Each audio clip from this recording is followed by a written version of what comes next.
Hey guys, welcome back to the channel. This is a story about what if Naruto tries to summon without a contract harem. Before I start, please support for more amazing content and do consider subscribing to my channel and share this video with your friends. This is written by Saphroneth and link in the description and support writer. Let's start the video. Naruto Uzumaki, age 11, was thoroughly bored stiff. He'd been trying to practice the clone technique, the Bunshin, and no matter how much chakra he put into it, nothing worked. His transformation was much better, really that just worked. Apart from forming the picture of what he wanted, it was the easiest thing in the world. It was a good thing he kept his instruction sheet on that one, it really was easier with the ram seal than the reverse ram that everyone else used. And they still had to use the other two hand seals. Pity the clone didn't work the same way. The jutsu training no thanks. It always hurt performing his stances, the positions involved were too awkward. Oh well, if he wanted to be a Kage the thing he needed wasn't silly little clone techniques or something. It was big flashy attacks that beat anything. Just like the fourth did to all the stone ninja back in the last war. Man, but the fourth was cool. Suddenly, his ears pricked. He'd heard a slight rustling. Carefully moving as quietly as he could, he saw some old guy in the top of a tree. The guy was looking away from him and Naruto admitted to himself that was probably for the best. He was pretty great at hiding, but anyone old who was still a ninja could probably spot his flashy orange jumpsuit in a second. Deciding to see what old guy was going to do, Naruto stayed as still as he could manage. He was quickly rewarded. Old guy bit his thumb, made a series of hand seals a real technique. Naruto paid attention like he never had in class, memorizing the seal sequence and slapped his hand on the ground, producing a puff of smoke, and a toad the size of a small room. Awesome. Old guy spoke to the toad for a minute then vanished off towards the wall. The toad hopped off in a different direction, seeming to be headed for the Hokage tower. Wait a sec, the old guy summoned a toad. That must mean he was one of the awesome ninja that Iruka talked about a few months ago, the ones that could summon animals. And if old guy could summon toads, then he was like the fourth. All the pictures of the fourth's final battle were of him on the back of a huge toad. Naruto grinned. Now he knew the secret to summoning toads too. He was another step closer to being awesome like the fourth. No time like the present. Naruto focused his chakra as hard as he could, bringing an aura of blue light up around his body. He was going to get this right. Right thumb. 5 hand seals and Naruto Uzumaki vanished in a puff of smoke. Keen, a fox roughly the size of a large wolf, bounced through the underbrush to where his senses led him. Whatever had happened, it was unusual, and unusual was either or both of worrying and fun. He'd been nearby when the chakra flare signaled someone was entering the forest of confusion and couldn't help but go and look. Whoever said that curiosity killed the cat hadn't met one of the fox clan. Bounding lithely over a fallen tree, he skidded to a halt a few feet short of what appeared to be a human, though it was a little smaller than the old stories and a great deal better dressed. Orange was a fox color and that was okay with Keen. He hadn't walked in, that was for sure, he wasn't covered in the paint, tar, feathers, mud, slime, anything that would fit in a trap that would indicate that he had. Keen made up his mind and walked over. So, where'd you come from then? And so then, it looked awesome and I tried it and there was a poof, but not the normal poof of a normal jutsu, and then I felt kinda weird and I was here. Naruto babbled. Interesting, it occasionally happens, someone tries to perform a summon without actually having a contract and they end up in a summon realm themselves, Keen mused. This was interesting. Tell you what, could you channel as much chakra as you did to bring yourself here? Naruto nodded silently and formed the ram seal. After a moment, a blue current of visible chakra formed around him before being joined by 2 others. Stop. Stop. Keen called and the swirling wind that had begun subsided. The fox shook his head wryly. Imagine you have more chakra right now than most full-grown ninja. At least, you channeled more than most probably could, so you may have yet more in reserve. You said that this was the first technique that really worked for you? The boy nodded. Not surprised with that much. Bad points for that. You'll always have trouble with controlling that amount of power and probably it would be best if you got to training to correct that control problem right away. That clone technique you mentioned having trouble with might be forever beyond you. Good news, though, is that by the time you're fully mature, you'll probably have more chakra than you could possibly use up. And, of course, it means you're one of the rare ninja who could use the full potential of a contract already. He grinned heartily. Might also explain why you seem to have ADHD on the order of a young Fox clan member. At that Keen broke off and looked up. When did you climb that tree? Just now. Felt like it. Yep, thought so. Well, let's go and meet the older and wiser foxes. Naruto clambered down the tree. You mean talking foxes have an old man Hokage as well? Perhaps, depends on who this old man Hokage is. Turned up here, you say? A small, clearly elderly Arctic fox that was apparently at least for short called Mandias asked. He nodded. Accidental reverse summon, I think. Remarkable. That means his closest affinity for animals is with foxes, which could well be a good thing for us. Mandias cracked some joints and walked over to Naruto. Mind if I have a little of your blood? I could tell a lot about you from it. Okay, sure. I heal kinda fast anyway, so it's not a problem. The boy offered his hand and Mandias delicately drew a thin cut along the ball of the thumb before licking up some of the resultant blood. He smacked his tongue. Lots of chakra, this blood feels like it should be flammable, there's so much. Wind affinity, nice secondary and earth traces of unnatural heritage, nothing special, not much power in it, and a tint of. Mandias looked up and met eyes with keen. Yaokai. Red. I think we found where the boss ended up since last time she got summoned. Watcha mean, boss, old fox guy. Mandias sighed. Ever heard of a spirit called the Kyuubi no Kitsune? Yeah. The awesome 4th Hokage beat it when it attacked my village, about 11 years ago. He's supposed to have killed it or something, but it killed him as well. Naruto looked unhappy for a moment, but then, I guess it's not all bad, because it means he really was the best ninja in the world if he beat the Kyuubi. The Arctic fox looked incredulous for a moment, then bashed his head against a tree. Stupid. I should have known something was wrong. Alright. Naruto.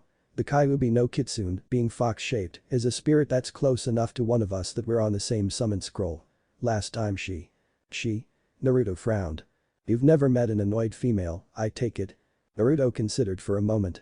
Thinking about it, actually, Sakura was the scariest person he knew. Okay, you win. Thank you. Now, she was summoned last almost 60 years ago, and wouldn't you know it, but she hasn't been seen since. Now, I don't know what happened between then and the time she attacked your village, but I think I know what happened since. When were you born? October 10th, the same day the Kyuubi attacked. Right. I think you're being used as a prison for her. Naruto blinked. What? You've gotta be kidding. I mean, I'm not evil, and. I said a prison. You're not the Kyuubi, if you were your chakra would be pure red. Your system's tinted with red, but it's also got just a hint of the gold of a celestially touched. You're human as I am fox. But Naruto stuttered. If that's true, then wouldn't you want to let her out? Mandias smiled gently. I have no intention of doing so. Either she was being controlled in some way, in which case we need to stop it before finding some way to let her out again safely, or she actually tried to destroy your village, in which case she thoroughly deserves her time out. Naruto giggled, partly in shock, but mostly because the idea of the most powerful spirit of pure destruction the world knew of in a timeout was hilarious. I would like you to meet Kuda, the pipe fox, and our scroll guardian Lonnie. Evening. Kuda muttered, seeming half asleep. Lonnie looked over on hearing Mandia's voice. Oh, a human. How did he get here? Mandia smiled. Accidental reverse summon. I think he probably needs to get our contract, it's the only way he's getting home. That and he's a natural fox summoner. Do you know he actually manages to regularly prank his village's elite troops? Lonnie let out a barking laugh. Sounds just like you were. Or I was. Or, indeed, any of us. But he did it wearing that orange suit against some humans. Nod. Must be pretty good at hiding his color, then. Lonnie reached into a storage space and pulled out a huge scroll. Right, then. Sign with your fingerprints and name, in blood. Hello, that's strange. She looked closely at the scroll. Last summoner's still on here, so he's alive, but the contract's broken. That's not supposed to happen, especially as the person in question would be about 100 by now. Ever heard of an Uchiha Madara? If he's still alive he'd be someone famous. Nope. I know an Uchiha guy, but nobody else like that. Strange. Lonnie repeated. Ah well, if you would. Splendid. Mandias flicked his tail for a moment. Lonnie, you're the best of us with summoning techniques. How would we be able to get young Naruto back to his home? Lonnie pulled out some smaller scrolls and began flipping through them. Well, after the first time we can handle the transit easily, just get the kid to summon Kuda whenever he needs to travel here, and then he can handle the reverse summon to get him back where he came from afterwards. This first time, though. She closed her eyes for a moment, then snapped her claws. Got it. Ichimaru's still the fastest of us, right? Mandias nodded. Easily. Right. Give him one of our disposable summon scrolls, key it to the kid and send him the long way. Either that, or get him to sneak through the toad's path. Kuda stirred. I will contact him. The pipe fox blew a small puff of smoke that wound lazily off into the trees. Lonnie, meanwhile, busied herself retrieving the simple summon scroll and connecting it, not to the fox of the Forest of Confusion by the name of, but to the fox summoner, Naruto Uzumaki. Seeing that brought Naruto a lovely little thrill of warmth. He belonged. Then he noticed Lonnie staring at the name she'd written. Maelstrom, I wonder. Hey, what is it? She started. Oh, nothing. I suppose it's just a suspicion, is all. We won't know if I'm right or not for decades, if ever. The blur of light shot in from the direction the smoke had gone, bounced off 2 trees and a branch, and came to rest on the floor as another fox. This one had silver fur, a tail twice as long as his body, and a pronounced squint. Hi, boss. What do you want me to do? Lonnie finished writing, charged a scroll with as much chakra as she could, and passed it to the silver. Take this to Konoha and use it. Then head back. Ichimaru shook his head. Always courier missions. I don't know why I put that much effort into becoming fast sometimes. Because you are thoroughly impatient. Now, get going. Ichimaru shot off into the distance, a flowing ribbon of silvery fur. Ah, Game Gobo. What did Jiraiya boy want you for? Only message delivery, Sage Fukasaku. I delivered his reports to the Hokage's office, though I was summoned inside Konoha itself. Fukasaku chuckled. Jiraiya always was a bit lazy. Well done, anyway. Suddenly, the sage toad snapped his head around as a blur of reflected sunlight caught his eye. Damn foxes. He braced himself. Paint bombs again. Stink bombs. Stealing his staff. Or maybe something fiendish they hadn't tried before, like setting the lake on fire, or he didn't know what. What was that undoubtedly master prankster going to do now the foxes were bored enough again to start their infernal? Flop. Oh.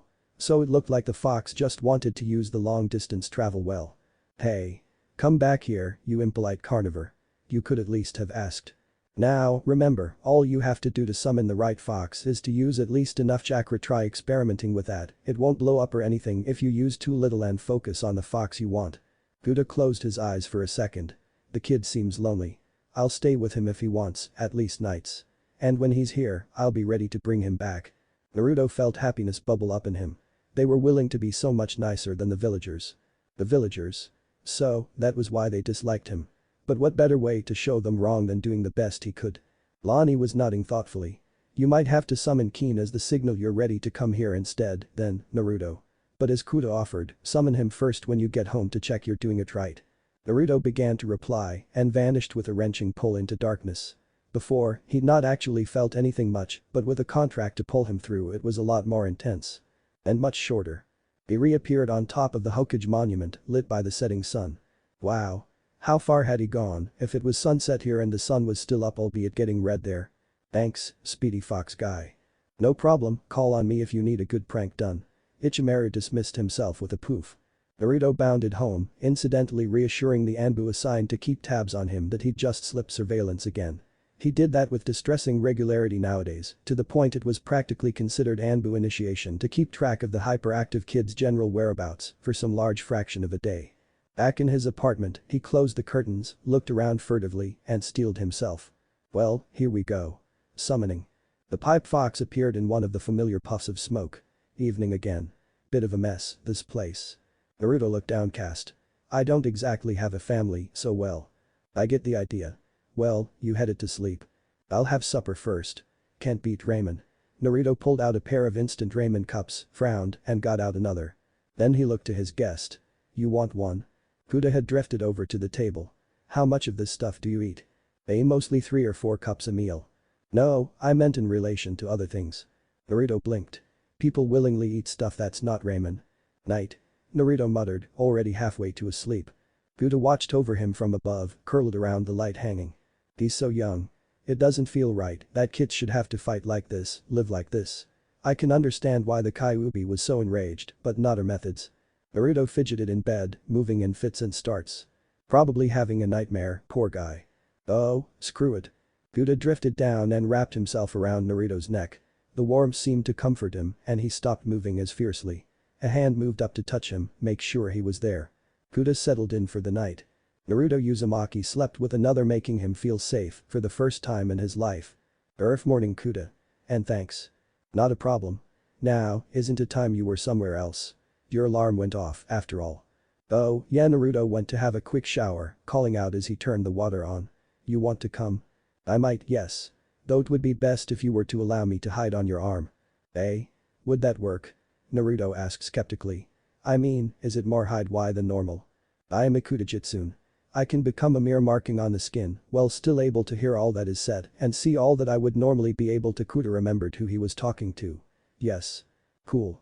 And I was thinking that I should head over to the Fox place. The Forest of Mystery. Yeah, there, after the academy. I want to see what awesome things Mandias has for me. Hey Naruto. Kiba called as the Uzumaki entered the class. Any reason you smell more like Fox than normal? Don't mention us, at least not yet. Dunno. Maybe I wanted to dress the part of the trickster more than normal and went overboard. Kiba laughed. Could be. What's today's prank, then? Naruto grinned from ear to ear. Wait and see. Hinata blushed. Naruto was so confident, so full of strength, and there was something moving on him that she hadn't seen before. She could only see that it was moving differently than him, though, his blaze of blue chakra obscured almost all the details. Iruka came in, accompanied by Mizuki. Now, class, today we look into the third of the academy basic techniques, the replacement. Bang. Smoke bombs detonated in every pencil drawer in the teacher's desk. Iruka sighed. Naruto. Someone must have replaced the erasers. Kinda neat coincidence, huh? I would give you a detention if I weren't honestly impressed that you managed to prime smoke bombs for the exact time I spoke, a day in advance, without my noticing their presence. Instead, I'll make you take your own notes on this class, and they better be word perfect or I will give you that detention. Naruto gulped. Good afternoon Naruto. Now, there are several things we could work on for you, and I'd prefer it if you were to work hard enough to get them all done as soon as possible. Wow, old man Mandias. You're gonna teach me stuff. Of course. You're a rare individual, and in any case we haven't had a summoner willing to learn all this before. Our last just wanted to use the Kyuubi, not any of our other talents. Now, here's the list. Mandias unrolled a scroll. On it was. Pranks. Stealth. Speed. Dodging. Control. Summons. Hijutsu style. Wind. Earth. Yaokai. Transformation. Senjutsu. Naruto licked his lips. It's kinda long. Has to be, there's a lot of stuff to get through. Now, Kuda's report tells me that you're quite good on the first two already, but you need some serious work on the rest. And the quickest way to fix the third one is going to have to wait. So your first training session is going to be in climbing trees with chakra. Ooh, so that's how you guys climb trees and stuff. Exactly. It's one of the training exercises that's useful. There are many that are and many more that aren't. Got it? Naruto ran over to one of the trees and put his foot against it before focusing chakra. Mandias winced as the tree collapsed. Might have been a bit much chakra there. Sorry. Crash. Still too much. Still too much. Why not start small and work up? Woohoo. Keen glanced up. Oh, hi again. I see you worked out how to stick properly. Yeah. And only the second day too. Right. Next thing is to keep it up while you're jumping from place to place. Start practicing at a low level, I'll make sure to catch you if you fall. Good. You have the kind of ability with tree climbing I wanted you to have. Not bad after only 4 days. Now, from now on you will be summoned outside the forest proper. Mandias gave a fox grin. This means, of course, that you will have to make it through the trapped perimeter. Watch out for mud, paint, small explosives. Well, I'm sure you can guess. You mean akin to prank obstacle course. Sounds fun. Watch yourself, though, kid. Some of these traps are fiendish. I'll be fine. Well, Mandias? Lonnie asked, joining the elderly fox at his crying pool. It didn't have much range, but could cover at least the forest perimeter. Well, he made it past the fake tree made of collapsing paint and he dodged the jam cannon. Next should be the splat. The seal trap containing an earth water dragon. Yep. And he only got splashed despite all the mud, not bad. The small Naruto in the pool, clothes now flecked with brown, came to a small river with a net over it.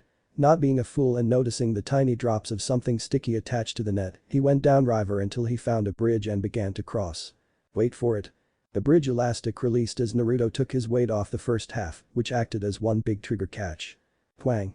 Mandias looked up from the pool to see a screaming Naruto fly through the air overhead and land in the lake. I better go get him. Keen volunteered from the other side of the pool. I suppose you might be interested in learning how to walk on water. You mean like Keen did to get me out? That sounds awesome. Right, that's a yes then. Where did all those traps come from, by the way, old fox guy? There were loads of them, and really inventive. Mandias smirked slightly. Well, we are a mischief totem animal. We're very much into playing tricks, and if someone manages an especially good one it gets added to the perimeter defenses. That both preserves it for the future and makes it so any invader's probably going to be annoyed, tired, soaked and glowing in the dark from all the paint. Right. Your control's about as good as we can get it with water walking, Mandias shook his head. Naruto's rate of learning seemed to be accelerating. So we're going to try working with your other chakra source. Naruto flinched. You mean? Yes, and don't worry. Worst comes to worst, I can handle the Kyuubi. Okay. If you say so, how do I do this? I would recommend trying to draw on more chakra than normal, but I doubt that would be safe here with how large your regular reserves are. I suggest you simply try to feel the same emotions as her, maybe that'll help.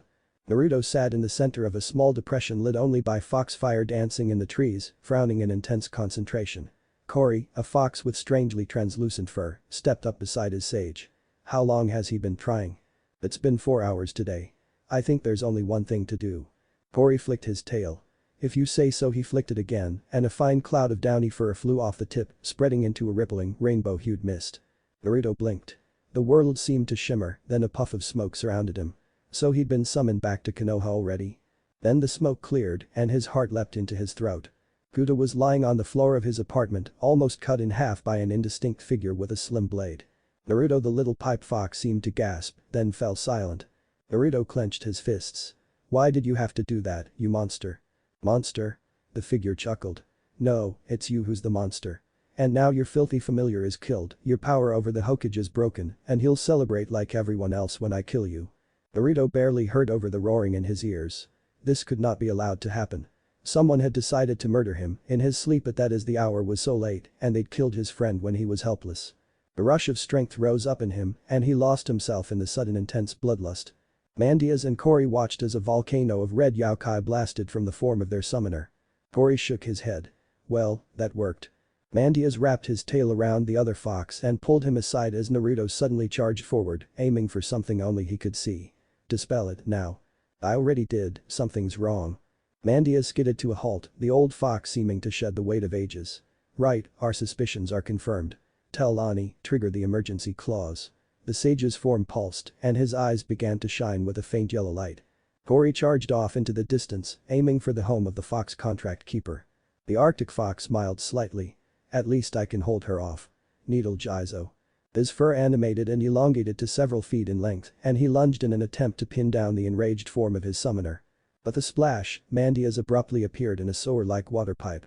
The water level was fairly low, but easily thigh-deep on the elderly fox. After a moment to refocus on where he was, such as no longer attempting to restrain a berserk Jinchuriki, Mandias floated to the top of the water and shook himself. So, Lani activated the claws. I'm surprised, this isn't what I expected his mental landscape to be like. The Arctic fox began to trot towards a distant light. As he approached, he differentiated it as two lights, one blue, one red. The red was shifting uncomfortably. He broke into a run. He had his suspicions on why the Kyuubi was acting so different to when he last saw her, but there was only one way to find which was correct. Millicent Mahabitl Mud. What do you think you are doing? The great red beast looked suddenly puzzled. Ozzy. Then she gave a high-pained fox scream, and the flash of recognition faded. For a moment, Mandias Ozymandias, the oldest of foxes, saw a pattern in her eyes. Britamo, chazzing one another. I should have known he was only after the contract for the Bijuu who shares it, he muttered, before lunging forward and taking a small fragment of fresh yokai. Retreating, he swirled it in his maw. 3 separate illusions at least. Emotional letterboxing, false surroundings and a big memory blocker. Oh, ouch, will suppression as well. But only for the purposes of implanting commands by the original caster of the illusion. I am so glad someone removed him from our contract for us. Individually the illusions were merely extremely powerful, but together they covered one another's weaknesses. The false surroundings prevented anything from snapping her out of the others, the memory blocker prevented her breaking it from within, and the emotional constraint made her easily predictable and unlikely to accidentally break the others. Too bad a sage now knew about them. Ozymandias focused his chakra and began to lens it through his celestial gates. All his usable, sage augmented chakra for the breaking of one illusion. A fair trade, as such things went. For my power to fight, given up for this task. Let the trap of the body, of twisted world, be broken, for I am not the target and yet I will resist it. Bend, crack, break. Instantly he was drained, his fur losing much of its luster and his legs giving out. The Kyuubi blinked. That fox definitely looked familiar, and unlike a moment ago it wasn't shouting abuse at her. What just happened? No matter, it deserved to die anyway. Everything had to burn, destroyed by the lovely flames and the collapsing ground and the waves that made everything so deliciously chaotic and… Millie. The Kyuubi frowned. Was that her name? It sounded familiar. The Buddha put out a hit on you? Without thinking, she replied, of course, I knew too little. Then pain crashed through her. Through the screaming headache she heard that maddeningly familiar voice. Your name is Millicent Mahabatalmud. You were born of the yokai shed by the 10-tailed beast's destruction 1,000 years ago. I was your friend in our childhood and beyond. Damn. This voice had to be causing her the pain. Someone had hit her with an illusion. The pain increased at that thought and her thoughts wavered. But there was really only one solution someone could accept when the word illusion came up like this. She wrenched her yokai into a scramble pattern and after a moment of resistance something broke. Outside, Naruto collapsed on the forest floor. Okay, what the hell happened next? Mandias, as he explained he preferred still to be called, had finished explaining the first 9 centuries of life of the greatest of the 9 Biju, as well as his own part in it as a brother not by blood. After that, none of us know.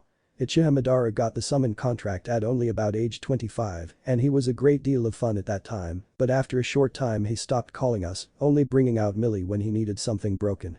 We think that he eventually overused her. This would be about 70 years ago and she either protested or just was a bit scatterbrained and he ensnared her in that horrible illusion web.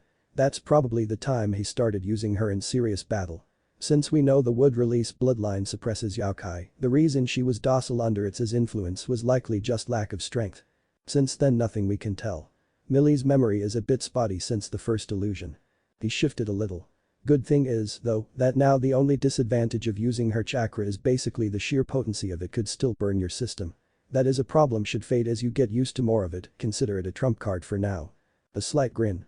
And if you want to keep her happy, just be interesting. Preferably pranks. I can do what? Yep. Each of the Biju has a talent born of their ridiculous amounts of chakra and their personality. Millie, being so mercurial in thought, could change, and so can you.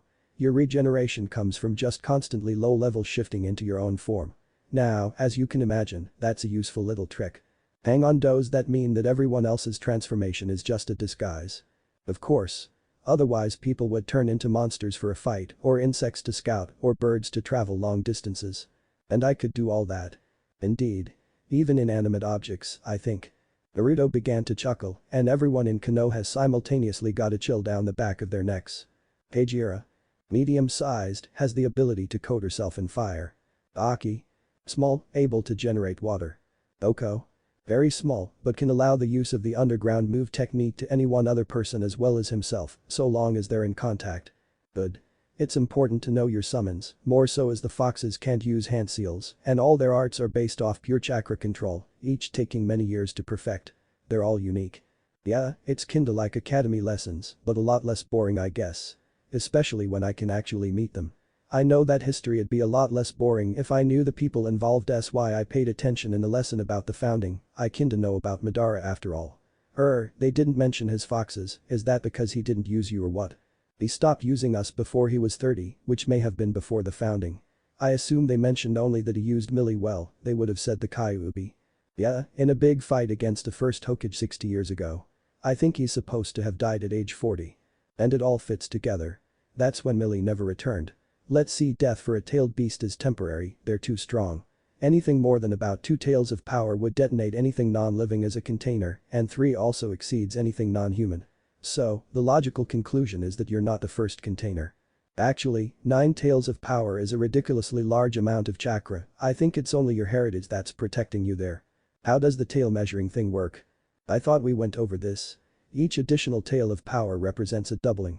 So the idea is that the sage, the container of the 10 tails, split much of its power into 9 packets of chakra, 1 to 9 tails worth. Not sure where the rest is, could just be slack in the main packets, but it's going to be anything from just nosing a tail of chakra to well over 9, adding powers of 2 like that can be strange. Naruto snickered. They were never going to figure this one out. He had spent a few hours scouting out the restaurant and a distillery and had managed to find a few bottles of sake that were thrown out when a batch was improperly produced. A little time in the fridge for the sake, freezing out the water content, and he had some of the most potent alcohol in the elemental countries. Placing his doctored bottle next to him, he made sure it was visible from the till and shapeshifted into another bottle. A quick double replacement later, and his Everclear strong sake bottle was among the collection for meal refreshment. Now to wait until someone ordered it. A series of crashes came from the restaurant and a horde of patrons charged out. They were followed by a girl with her hair in buns, a long-haired person that was probably a boy, and a tall man in green spandex who all left by the window. As Naruto moved around to get a better look, he overheard them talking. Apparently, someone had gotten drunk from merely the fumes and promptly gone berserk. He giggled to himself, and in the back of his mind, he heard a high fox laugh. Listening? Good. Now, to learn this, you have to be able to be absolutely still. Mandias curled his tail tighter around the gnarled walking stick. And if you're not absolutely still, or you do this wrongly, I will sadly have to hit you in the face with this cane. Okay. What's it do? And where'd you get it? Well, bad things happen if you try and channel natural energy while moving. And the stick stops the bad thing. I pinched it from the Frog clan a few decades ago. I understand the former owner was very annoyed. Oh well, not everything works straight away. Naruto scowled. He could channel nature energy, but he couldn't retain it when he started moving again. If he wanted to use his newly enhanced chakra, he would be pinned to a single spot on the ground, though fortunately he could at least move his arms. And look on the bright side, this means you can summon me now. Naruto blinked. Huh?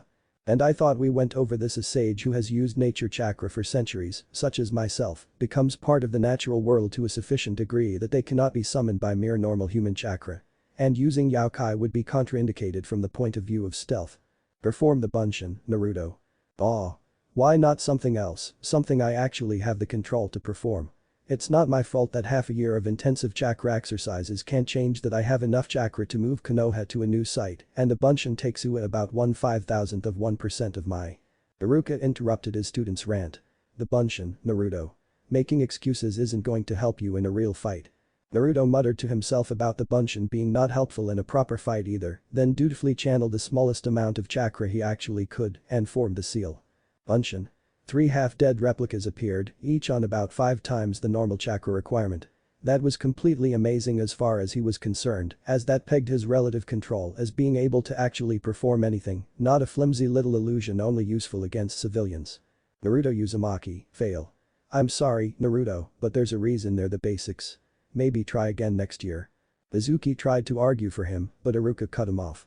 He is probably afraid of showing favoritism, especially since others might conclude you are influencing him to allow you to pass. Kuta was probably right. Ah well. Nothing said he couldn't try again in another year, after all. But by that point he'd have done so much chakra control exercise he'd be spare. There's another way to pass, you know. Naruto listened. Steal the scroll of forbidden seals. Learn something from it. It sounded too good to be true. Surely there were some techniques on the scroll with no reason for being forbidden, but massive chakra cost. It probably is too good to be true. He smells dishonest. But go along with it. Naruto crept through the nighttime Hokage tower, searching carefully for the scroll. Where was it? Trouble. The boy whirled. Ah, hello old man Hokage. I guess you caught me, huh? Well, no problem, I'll definitely have time to pass with this. Naruto scored his first victory over an enemy in a thoroughly unconventional manner, and with Kuta's laughter hissing in his ears, he legged it with the scroll. First one Taiju Kage Bunshin. Shadow clones drain large amounts of chakra, and the multiple variant of the technique makes this drain all the more intense. Memory backlash. Solid clones. This means. Naruto pumped his fist. This is perfect. Goodbye, weak point. It's better than that. As of when you learn this, your clones are a strength. Right. Okay, seals only 3. Neat. Going to learn something else. Naruto sat back on the floor, a little tired but triumphant, and began to channel nature chakra, making him temporarily a sensor as his early warning system. I'll have a look. Shiki Fujin. Nope. Why are there so many damn suicide techniques? A technique that just kills you? Waha. Spiral wind cannon. A massive drain, wind-natured obviously, takes a hell of a lot of control. Oh well, good to have something to shoot for and with, of course. Kuta, can you memorize the page? I think we're nearly out of time. Hi, Iruka-sensei.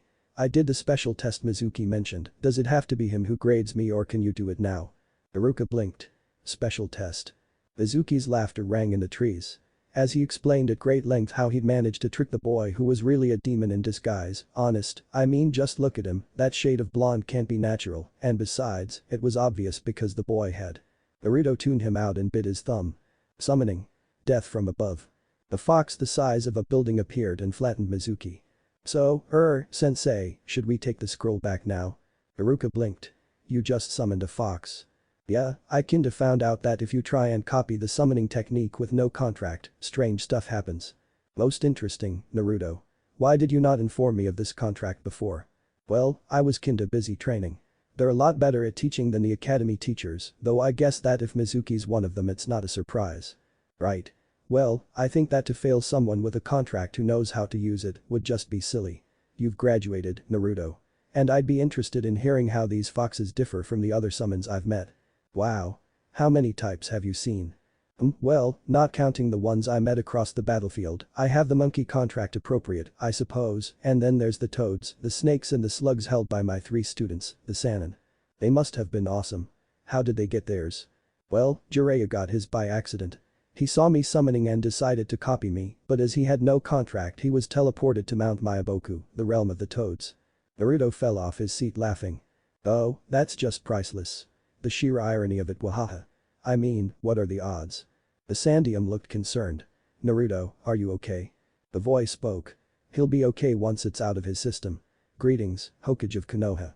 I am Kuda Pipe Fox, and I inhabit his skin during the day as an animate tattoo.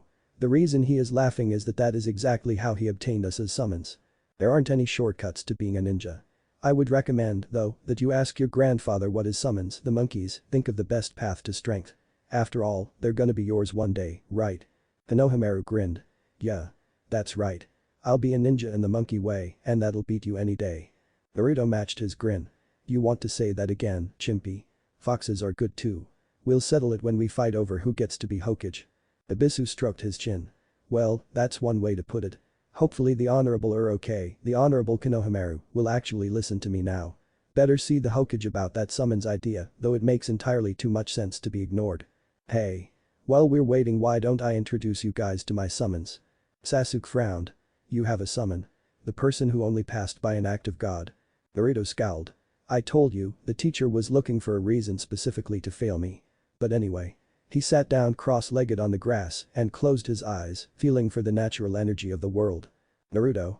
You're not supposed to be going to sleep. That ought to be enough. He bit his thumb and flashed through the seals for his favorite technique. Summoning. Old guy. Mandias appeared in a puff of smoke. Morning, Naruto.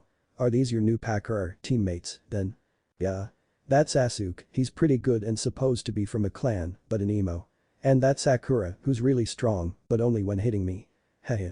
Mandias frowned. Indeed. He turned to the other 2 genin. Tell me, would you 2 mind if I were to have a taste of your blood? Sakura cringed. You. Why would you even ask something like that? Naruto, if your summons are all like this. Naruto waved his hands. No, it's not like that. It's really handy. When he did it with mine, he was able to tell what affinity I was, as well as anything else unusual. Sasuke wordlessly walked over, slit the ball of his thumb with a kunai, and passed it to the fox. Thanks. Lightning and fire, interesting, a very strong attacking pair of elements. Pretty good chakra reserves, a tinge of black chakra, I wonder where blood limit, I-based, active but trauma locked. What? Sasuke was glaring now. What do you mean, trauma locked? Mandias met his gaze. Your blood and the chakra in it has a slight taste of an active power, but it's not been used in years. Since you're not an idiot, that means it's traumatically locked. You might not even have noticed it activating. Now, as I was saying, you have a small amount of non-human chakra. It's not exactly rare, Naruto has it too, but since yours is black, you might want to be careful as you'll be easier to mentally influence than normal. You can train to overcome that, but if I didn't mention it you wouldn't have known. Sasuke went over to a stump and sat on it in annoyance, thinking over what the fox had said. Well, there's an easy way to check if he's right. Get our very late sensei to give me a chakra affinity test.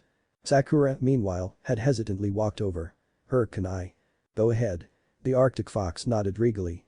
Sakura copied Sasuke, making a small incision in her thumb and passing the kunai to Mandias. The fox took it in his tail and licked the blade. His eyes widened. Saints Naruto. Who put your team together? This is ridiculous. I was considered to have passed last because of the Mizuki thing, Sasuke's the best in the year and Sakura's the best kunoichi. Right, because if this were the weird chakra club it would be less strange. He turned to Sakura. What are your parents like as ninja?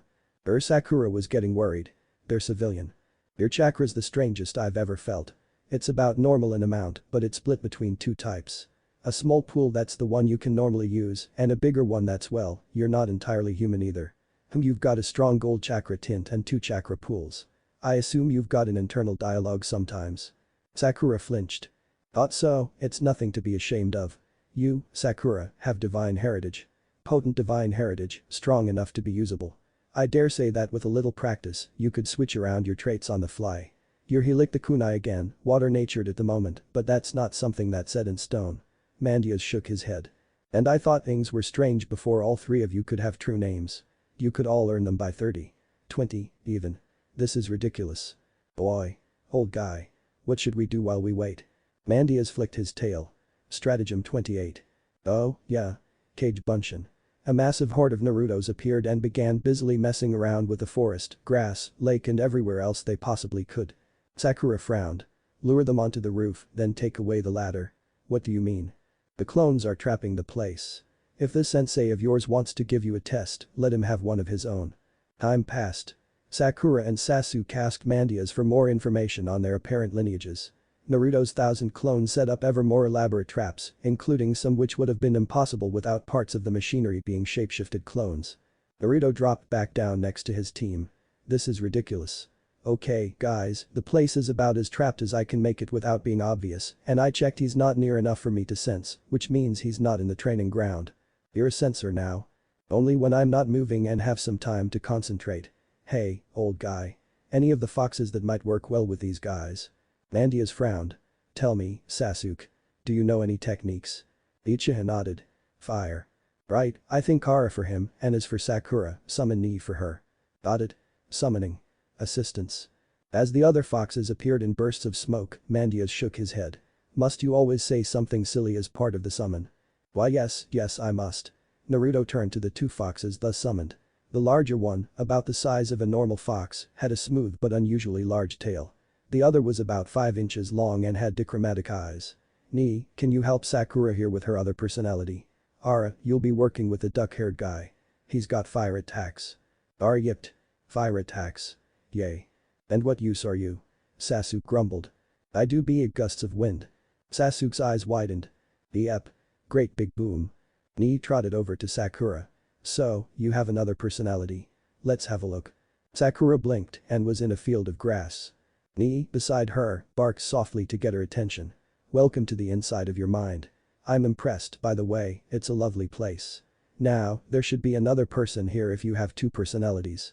Sakura looked around before a call came from the distance. Hey. Good to see you finally made it, other me. Sakura walked over, this one moving with more confidence and a jaunty spring in her step. Ah, good. Now, the two of you need to work out how to exchange places. In my case, it's as simple as mental effort alone by now, but that's after much practice. Looking at the two of you, I'd say one is power, combat strength, and so on and the other is knowledge, control etc. Being able to exchange between the two would be a great benefit and all you would need to do to be well-rounded is develop both equally. The Sakura of perfect control pointed towards a chair near where she'd appeared. That work? The other, inner Sakura nodded. May I? Go ahead. I'll let you know when we need to swap again. After this, you should be able to make it in here more easily. Just ask Naruto to summon me again if you need help. She puffed into smoke. Sakura blinked.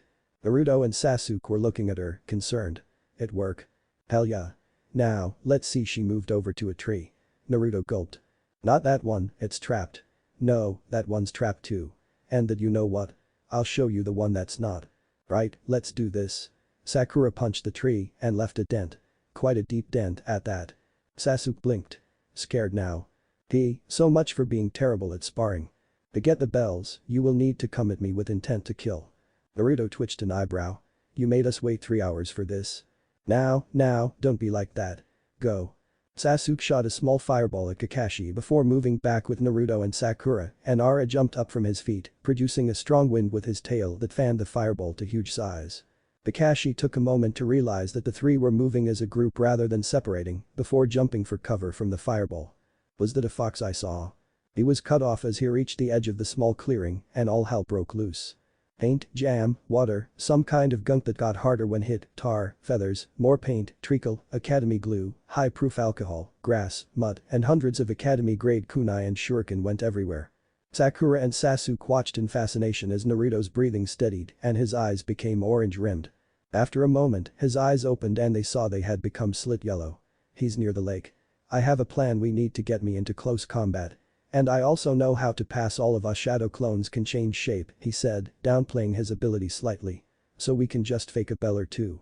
So long as we have at least one, he won't be able to tell which of us has no bell. He stood up, his sage marks fading instantly, and the three of them set off. Sasuke thought it over. If we can drive him to the lakeshore, then we can pincer him against it. Won't work, sorry. Experienced ninja can walk on water. I can too, but that's because of massive control training to try and let me manage the clone. And it still didn't work. Okay. Mind teaching me how? Later, I'll be happy to. Maybe we can try that tomorrow before our sensei arrives. So, I'm thinking we try and do straight to jutsu with me, my clones and Sakura, while Sasuke and Ara blast him if he does go for the lake. Sasuke nodded. Got it. Where's Ara? Naruto formed the seals again. Here, now. The fox appeared in the arms of a shadow clone. Take Sasuke to the other side of the lake, disable the traps as you pass. Bring in other clones. That clone and Sasuke separated from Naruto and Sakura. Give him 2 minutes, then we go in. Kakashi ducked, dodged, and more or less effortlessly dismantled the horde of shadow clones swarming him. Upon seeing one moving in a slightly different manner, he decided to see if it was the real one and grabbed it, twisting that Naruto's arm. Something moved in the periphery of his vision. The Naruto in question blurred for an instant and became Sakura, who punched him so hard he went flying out over the lake. Brand fireball. Whoosh. Yay. Then there was fire. The three Genin candidates looked at the Jonin as he vanished underwater, a hiss arising as it extinguished the wind-boosted fire on his clothes. Naruto took the opportunity to toss the other two a bell each. Here. Sasuke frowned. You sure at least one of these is real? The boy nodded. Yeah. Kuta's head poked out of his sleeve. This guy here's a pipe fox and can meld with my skin to form a mobile tattoo. He nabbed them in the second before Sakura replaced with me, and bingo. Ara bounced around. We got to set things on fire and do something useful. Sasuke hid a grin. The Uchiha liked the fox's attitude to explosions and felt that Ara would make a good collaboration partner. His mind filled with an image of beating Itachi by using a collaboration technique. After all, that was one thing his brother lacked, partners. Well, that's a pass, good teamwork. That's all I was looking for. Naruto snickered. Nice way of showing it, sensei. And need any help getting the fluorescent orange paint off? Kakashi twitched. No. The treacle. I can handle it myself, thanks. The tar. Feathers. Ooh, jam. I didn't think that one would work. Kakashi snapped his fingers and suddenly his clothes were unsoiled. Wow. How did you do that? Naruto asked, fascinated. Kakashi gave an eye smile. Trade secret. One I don't think you three monsters are ready to learn. Sakura frowned and blinked. Her form's posture changed from being poised for movement to a less active state and she formed a seal. Kai. Kakashi's henge dispelled and revealed he was still splattered with the ammunition of a dozen traps. He twitched again. Monsters. Naruto gave a dazzling smile. Nice work on the switch, Sakura. That's going to be a real surprise for someone if they think they have us figured out. Kakashi coughed, henge back up. It wavered as Sakura fired another dispel, but remained the same. Sasuke frowned. You have more than one henge up, don't you? 17. The Jonin replied happily, before rounding on Naruto. Summons. Accident a year ago, according to the old man Hokage, it's the same way Jiraiya of the Sannin got his. They're fine, no destructive tendencies beyond an occasional love of explosions or such like. They also helped me deal with my ADHD somewhat, so be glad for that. The Haddock shuddered. Understood. Team 7 passed. Sorry, what? Asked another Jonin. You passed a team? They got me. Kakashi said, seeming unconcerned. This totally vindicates my testing method for the last 5 years, a team of 3 Genin can take on a Jonin and it's ludicrous to suggest otherwise. One of the Jonin in the room, a Hyuga, frowned, activated his bloodline and sniggered. This action from a Hyuga of all people caused almost as much shock as Kakashi's earlier announcement. How many traps did you get hit with? About 20 or so, that Uzumaki kid's horrible to deal with. Especially with that contract of his he managed to give the Uchiha the assistance of a wind-focused summon and somehow turn Haruno into a Taijutsu talent. Now the Hokage blinked. He's that good at catalyzing other ninja. Well, it appears you have a set of students who will test you. Okay, here guys, I spent last night working them out. Sakura looked over the small scroll she had been handed. There was a set of complex seals, then an empty line, then a pair of paw prints in blood and the name Ni. Is this a summon contract? He grinned. Sorta, it's a branch contract I think is the name. It's like, you put your name down as a cadet summoner and you can have some of the foxes signed to your name and hence summon them. And vice versa, which is the real gold. Sasuke's mind began working fast. Vice versa. Does that mean what I think it means? Naruto's grin became broad enough to light up the clearing. It means that with ease, all it takes is a couple minutes of planning and you can be summoned wherever you want. Sakura looked suddenly upset. But, I don't have the chakra too. Smart you doesn't yet, but strong you does. She thought for a moment, then smiled too. That means that if things go horribly wrong, we could just be summoned straight to the hospital. Or we could be summoned out of a trap, or as reinforcements against an enemy who doesn't expect us, or… Naruto held up a hand. I've got a warning, though. The way I got my summon contract was by performing the summoning technique with a big splash of chakra and no contract myself. So I got sent to the realm of the most appropriate animal. If either of you want to try the same, it has to be before you sign this cadet contract. The old fox is fine with people holding a cadet fox contract as well as another, but he's only willing to extend that to a few people. You really impressed him with your potential. Sasuke considered. Right. I'll give it a go. Pass me the contract and get Ara to summon me back if I take too long. Naruto passed over the scroll, then snapped his fingers. If you do end up somewhere, try and find out where you are in the summon lands. The toads of Mount Mayaboku have a long distance travel well that leads here, so that's a good place to orient yourself on. The Uchiha, at Naruto's direction, took a soldier pill for a quick chakra boost in case he didn't have enough, went through the pattern of summoning, and dissolved in a puff of smoke. Naruto grinned. Well, that worked. At that moment Kakashi strolled in. Hi, sorry I'm late, I was doing my laundry and the machine clogged. Paint, perhaps, sensei. None of your lip, Naruto. Now where's the other one? Sakura smiled. He's off getting a summon contract. Awesome, isn't he? Naruto sighed. Ah well, at least I get partial credit for showing him how to do that. Kakashi twitched. This genin team was starting to look like a potential 3 Sannin all over again, which would mean more work. Well, that's nice. Our first mission is going to be a rescue mission. Wow, that's awesome. Naruto shouted. Yes, we need to rescue a family from boredom by babysitting. I withdraw my awesome comment. Mandia sat on his haunches in the forest claimed by the fox summons. He was perfectly centered. He was communing with nature on a fundamental level.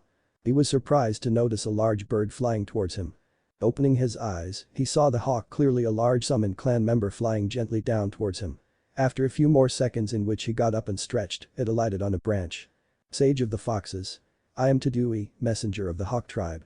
A young human bearing a cadet contract of your clan has appeared in our midst, seeking our might to join his own. Do you have an explanation? I do. The boy is an ally of our newest summoner and performed the summon with no contract at all to discover what he might be best suited for. He would be a good choice. His chakra is strong, and while it bears a tint of black, that tint is something he is aware of and will likely seek to overcome. He bears fire and lightning, and his eyes will be sharp when he can fully use them. Understood.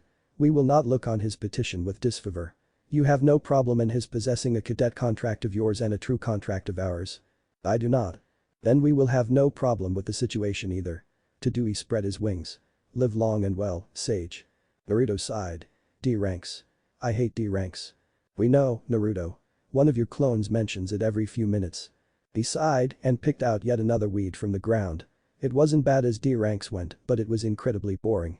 He hadn't managed to make time to see about what Mandia's called the emergency strength training plan, and his sudden lack of progress felt horrible. Oh, he was improving, just nowhere near as fast as he had on the glorious night he learned the shadow clone. And as per the rules of the foxes, he couldn't consider it mastered, couldn't move on to learning something else unless he could do it, under stress, without more than at most one seal. Mandias had mentioned how, once the shadow clone was down, he could start learning several things at once using their memory return capacity. Sasuke had it slightly easier, his summons insisting instead that he make modifications to his techniques to improve their range and travel speed, even at the cost of power. Since that made it plausible he could rain down destruction from the heavens, once he built his chakra enough to summon a hawk that could carry him, he wasn't arguing with them. Finally. His clones roared as the last dozen weeds were ripped out. With an effort of will, he dispersed them by groups and evaluated their memories. Wow, he would certainly be able to tell what a garden looked like if he ever needed to. He glanced between the grubby Sakura and the annoyed Sasuke. C rank. C rank. Well, I do have a mission to the Land of Wave. It's an escort mission. Naruto considered for a moment. This is just going to be an awful lot of walking, right? Sasuke snorted. We might have to fight, but more or less yeah. At least it's less boring. Kakashi raised an eyebrow. Boring, eh? Well, if boredom is your concern then when we get back to D ranks I'll make them more interesting. You better keep to that. Okay, we'll take it. Azuna walked in. Why heck are all ninjas so short? The third frowned. Short? Yeah. There's the 3 brats here and then there's you, who's so old that the same thing applies. The only ninja I've seen are either really young or really old. That, Mr. Tazuna, is because the tall ones are too stealthy to see. Azuna looked around. Who said that? Sakura bent over to the boys. How drunk is he? Naruto gave a sniff. I'd say 2.5 out of 3 sheets to the wind. Azuna looked around at the half-dozen other images of him walking along the path. This feels creepy. Another Tazuna nodded and a third added, that's just what I was going to say. Naruto spoke up. It's so nobody knows which one is the real you, he said, looking at yet another Tazuna clone. Another grumbled something about brats not paying attention to people when they talk. As the small group walked past a certain puddle, all but one of the Tazunas flickered slightly.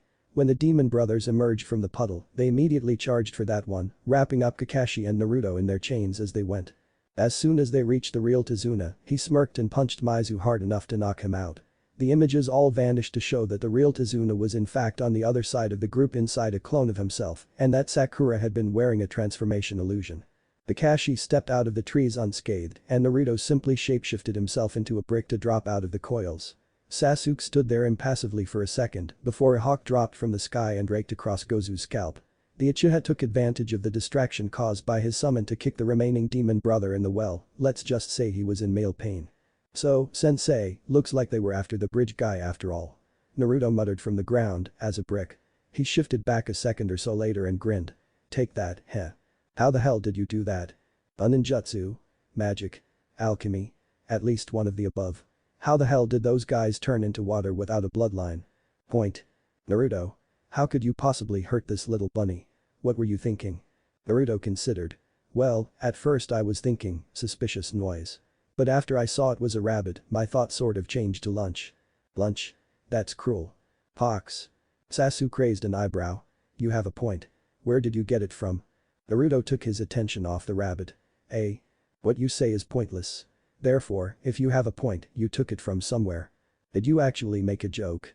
Seriously, I can't tell. The harsh cry came from above. Sasuke sprang into action. Down. A huge sword went flying overhead, embedding itself into a tree. Leave me and go. Kakashi shouted desperately from inside the water prison. Get the client out of here. Naruto shook his head. No way I'm going to do that. There's not a thing that could make me abandon a teammate. Flibbertigibbet. I'm a clone. Zabuza's eyes widened. What? Snapping round to the seaward side of the battlefield, he saw someone Naruto standing on the water. He was bent down, sticking his bloody hand in the sea. And grinning. A 10-second went by and then something looped around Zabuza's ankles and dragged him down. He broke the grip but lost the water prison as he half fell. On the shoreline, the same hawk from before disrupted the water clone Zabuza had left and Sasuke smiled. They never think to look up. Kakashi steadied himself on the water and spotted a slim, streamlined fox disappear from below the water in a cloud of bubbles. Naruto himself now ran in, creating a dozen clones on the move. One of them made a face at Zabuza and another started copying his movements. Zabuza casually tossed a handful of kunai, performed a quick water technique that shielded him from the onrushing clones, and began working up a much more impressive attack on Kakashi. Sadly for him, Kakashi had developed his 4 non-affinity elements to the point they could nearly match his lightning, otherwise what was the point copying so many techniques? And hence knew where he was going with the water dragon already. So outran him on it. Zabuza had just enough time to be monumentally ticked off before he was blasted back by a massive majestic water dragon. Okay, it's a fancy-shaped hose blast. But it's a nice-looking fancy-shaped hose blast. Hey, sensei, that was pretty neat. Is there one of those for other elements? Predictably, Naruto loved it. Yes, there is. But I haven't seen the wind dragon used before and the water version's actually fairly poor as they go. Far too many hand seals. Naruto shrugged. I have hordes of shadow clones, I could set 50 performing it at once and get at least a few of them off. And it's just cool. Sakura marched over to the conquest Zabuza. Right, now who are you working for? The pair of needles hit Zabuza on the neck and he stopped moving completely. A masked ninja dropped from the trees and explained how he was a hunter ninja and so it was perfectly reasonable for him to be using his amazing talents in hunting down a missing nin, but for him to have got his first break in positively years due to a team of genin. Naruto raised his hand from where he sat on the shore. Mr. Hunter Nin, if that's true, then why isn't he dead? The Hunter Nin looked down at Zabuza. He looks dead to me. Yeah, but his chakra's still here and stuff. Why did you use those little needles if they might not work properly? Haku bent down next to Zabuza. Okay, there's a very good explanation for that. With a flicker of speed, both swordsman and hunter vanished.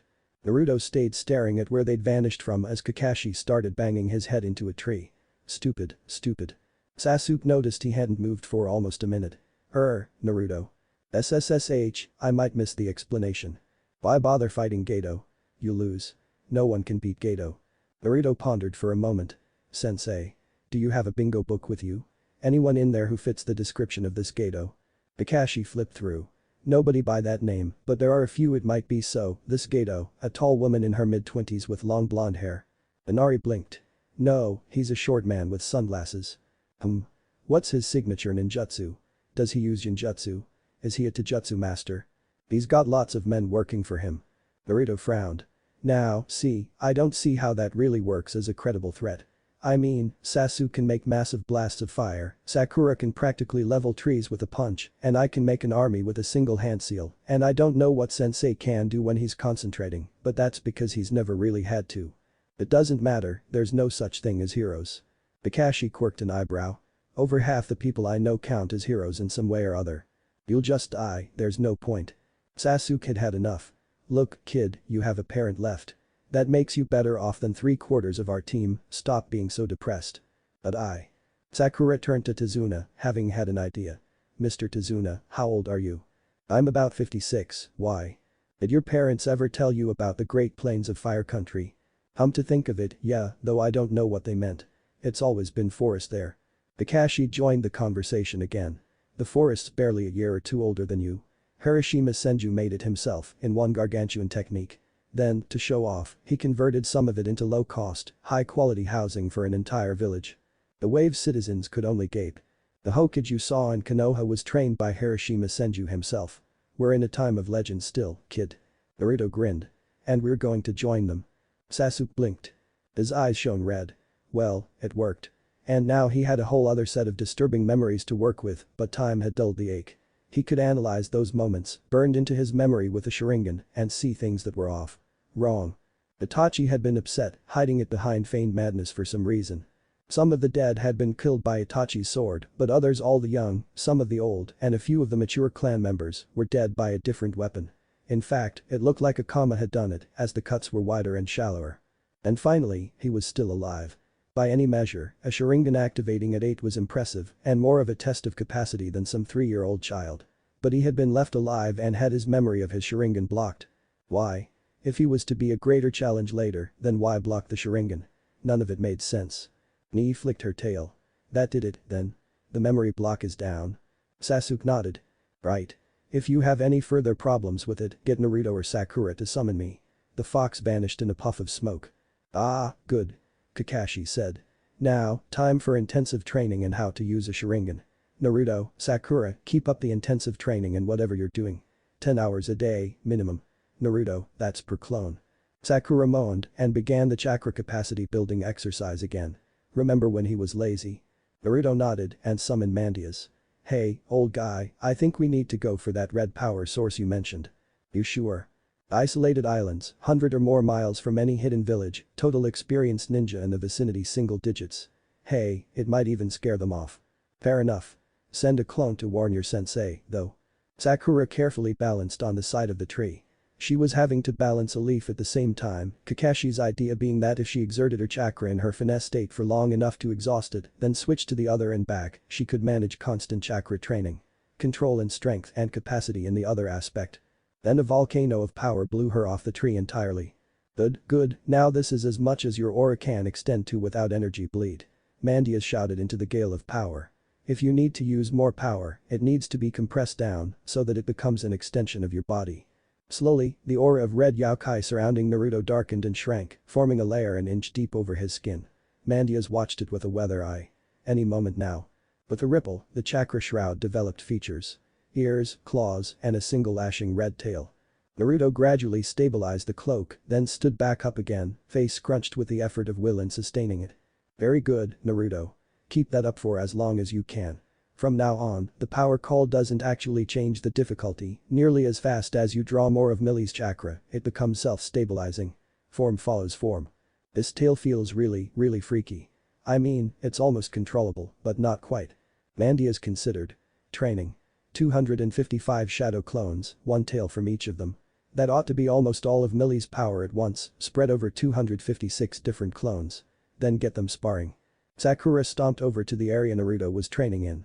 Okay, Naruto. You better have a really good explanation for. She saw a good few hundred clones, each cloaked in what felt to her bookworm side like pure chakra with a tail. Sparring and demolishing trees. It didn't escape her attention that they were sustaining hits without dispelling. Master Zabuza, what should we do? Zabuza shivered. That was the unmistakable feeling of Yaokai on the edge of perception. We are leaving as soon as possible. Abruptly the feeling got about 200 times stronger. In fact, sooner. I need you to carry me to somewhere outside the country. Leave a note for Gato, 3 explosive tags. Kakashi winced. Well, so much for stealth. Though there was something to be said for sheer brute force, especially in a remote location like this. Now, Naruto, I told you that careful fine manipulation is the best way to gain dexterity. Somehow, using enough power to level a small country on building a bridge seems just wrong, though, old guy. A joist wobbled and almost fell, but the tail Naruto was using adjusted itself and stabilized a long beam of wood. The rest of the bridge workers tried to ignore the strangeness of their crane. Control is fundamental, and it's no good to you if you damage your allies as much as your enemies. Kiba, it might be a bad idea for you to, With a twang, a rope wrapped around Kiba's leg and sent him soaring into the air. Kurenai sighed. Was that a trap? And Hinata, you really should have warned poor Kiba sooner. I didn't want to impose, sensei. Shino dissolved into a cloud of bugs, revealing them to be a clone, as a spray of fluorescent pink paint jetted from what had seemed an innocuous bush. Kurenai pursed her lips. More than one, it seemed the area was risky. Hinata. Where are the closest traps? Byakugan. Maybe we should stop moving now, sensei. That many? Okay, point out the safest path. Hinata concentrated, then frowned. I can't see one. At all. Not even a way back. Kurenai spun in place. Does that even make sense? Shino shook his head. I do not understand it either. It seems training ground 7 has recently been used for something impressive. What do we do now? After a pause, Shino raised a hand. Call for help. A scream dopplered out of the sky and Kiba landed with a splash in the nearby lake. Well, that was anticlimactic. Speak for yourself, sensei. Sasuke regained his Sharingan, Sakura's easily doubled her chakra reserves and got her aspect switching down to an art and I stabilized the two-tail form of my chakra cloak. Yes, I was meaning to ask about that. Why were you, well, not berserk? Naruto tapped his palm and took 3 pamphlets that Kuta passed him. Here. Sakura, Sasuke, you may as well find out too. Kakashi took one and opened it. The Kyuubi was under a Sharingan Jinjutsu. Part of the Fox contract. Female. Uchiha Madara is still alive. What the hell? Uchiha Madara? Sasuke asked, suddenly intense. Kakashi formed a simple illusion in the air, an image of one of the 2 founders of Konoha when he had had his last portrait done, complete with traditional Uchiha battle armor and weapons. Sasuke's hands clenched so hard they destroyed the pamphlet he held. That man was holding a comma. That man had faked his death decades ago. That man had attacked the village on multiple occasions. That man was far more likely to have destroyed his own clan, murdered children in their beds, old men and women, civilians than his pacifist older brother. That man would pay. Oh, and apparently Naruto held the Kyuubi. Whatever, apparently she wasn't evil anymore and if Madara was behind any of this at all, then he could hardly talk. Sakura nodded to herself. Yep, that made sense. But if he was a container, then was he the only one there had been or not? No, it couldn't be. All the other Biju were mentioned as being sealed in someone or other repeatedly and, come to think of it, the battle at the Valley of the End had ended with something vague being done to the Kyuubi by the first's wife, Mito Senju. Sakura's endless knowledge of random trivia threw up a correspondence. Mito Senju, ni Uzumaki. Okay, that was interesting. Hadn't Mandia said Naruto had a small amount of non-human chakra? Something to research. The demon is escaping. Run for your lives. Kakashi looked up from his book. Actually, it looks rather more like the Jinchuriki is using a slightly ludicrous amount of power to plow your field. The farmer stopped his headlong panic and turned, trembling. Naruto waved back cheerily, the 2 tails he was sustaining continuing to carve long furrows in the ground. I wish to enter my team into the exams. Iruka blinked. Are you sure they're ready? Kakashi shook his head. They're actually, if anything, too late.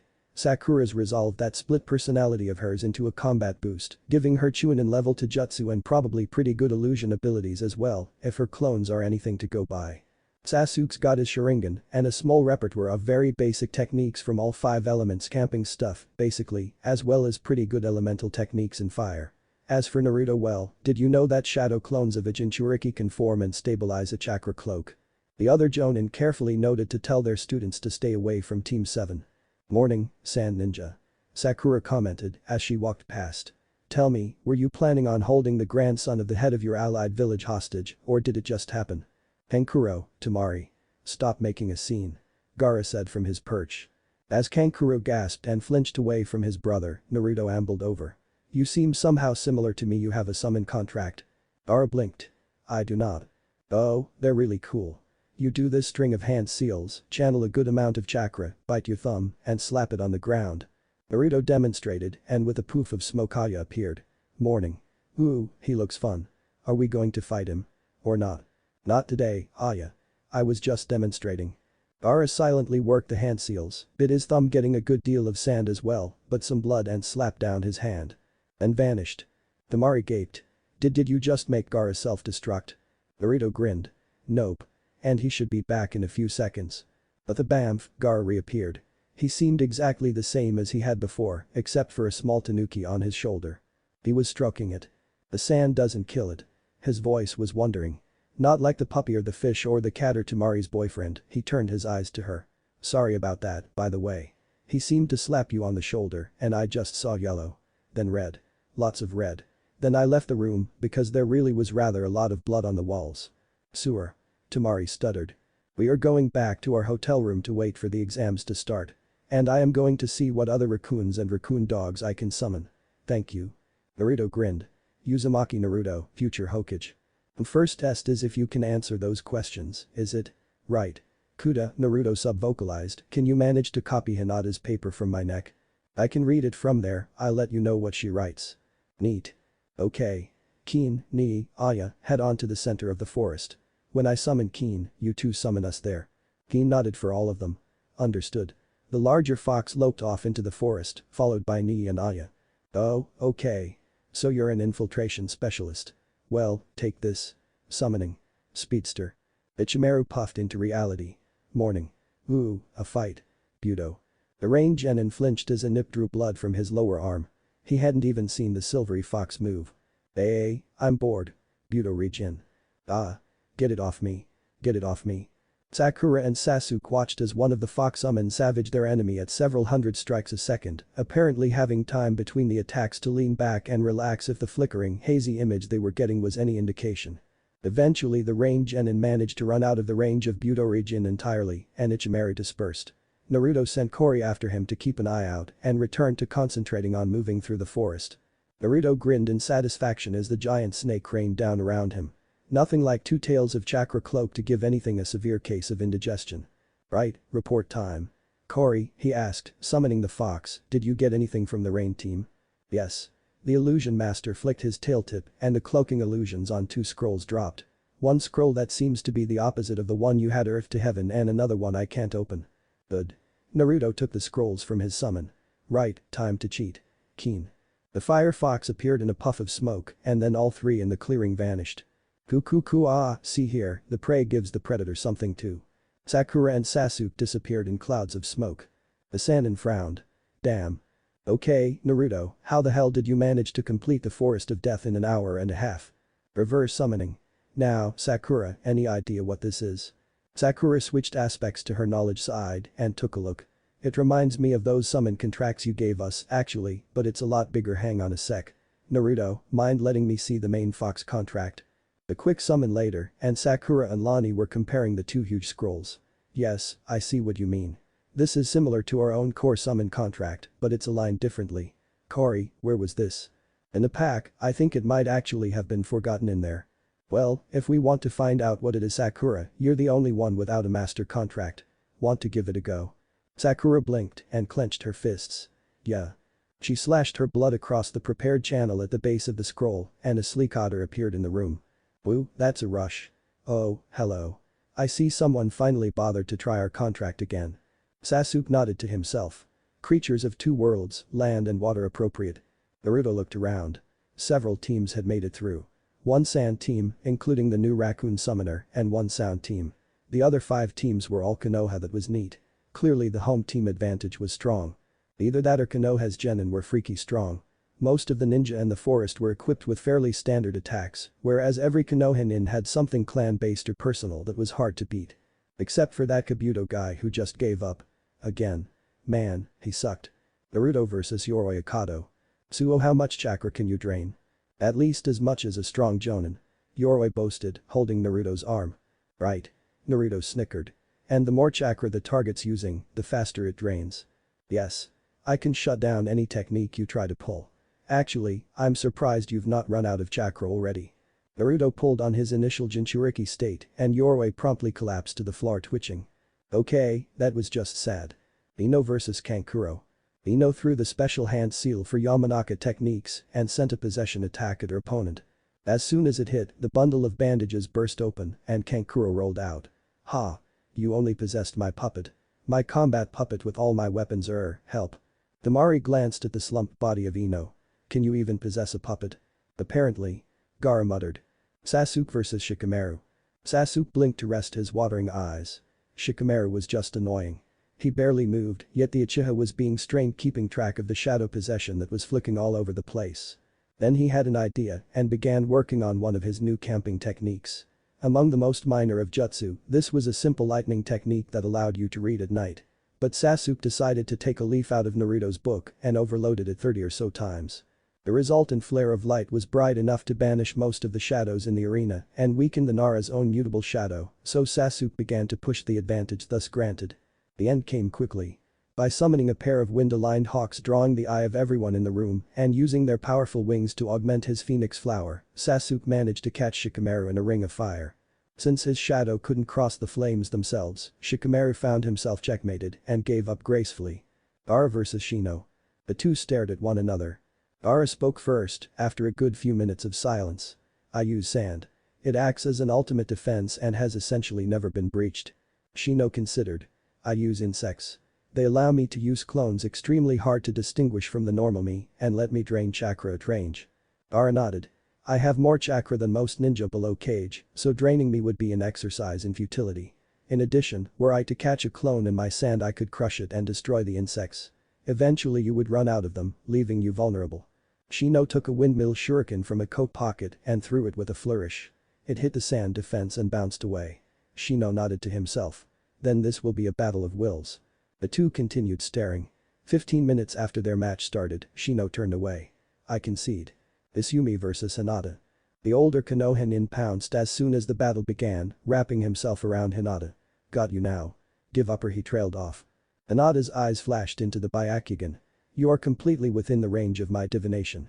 Hinata performed the only stage of the Kaiten she had learned thus far, blasting Izumi with chakra from every part of her body at once and locking him up completely. She pulled at her bonds for a moment. Proctor, does this mean I win? He's sort of unconscious. Yeah, we'll go with that. Hinata wins. Hey guy. Can you come down and well pry this genin off her? Yosh. Niji vs Kin.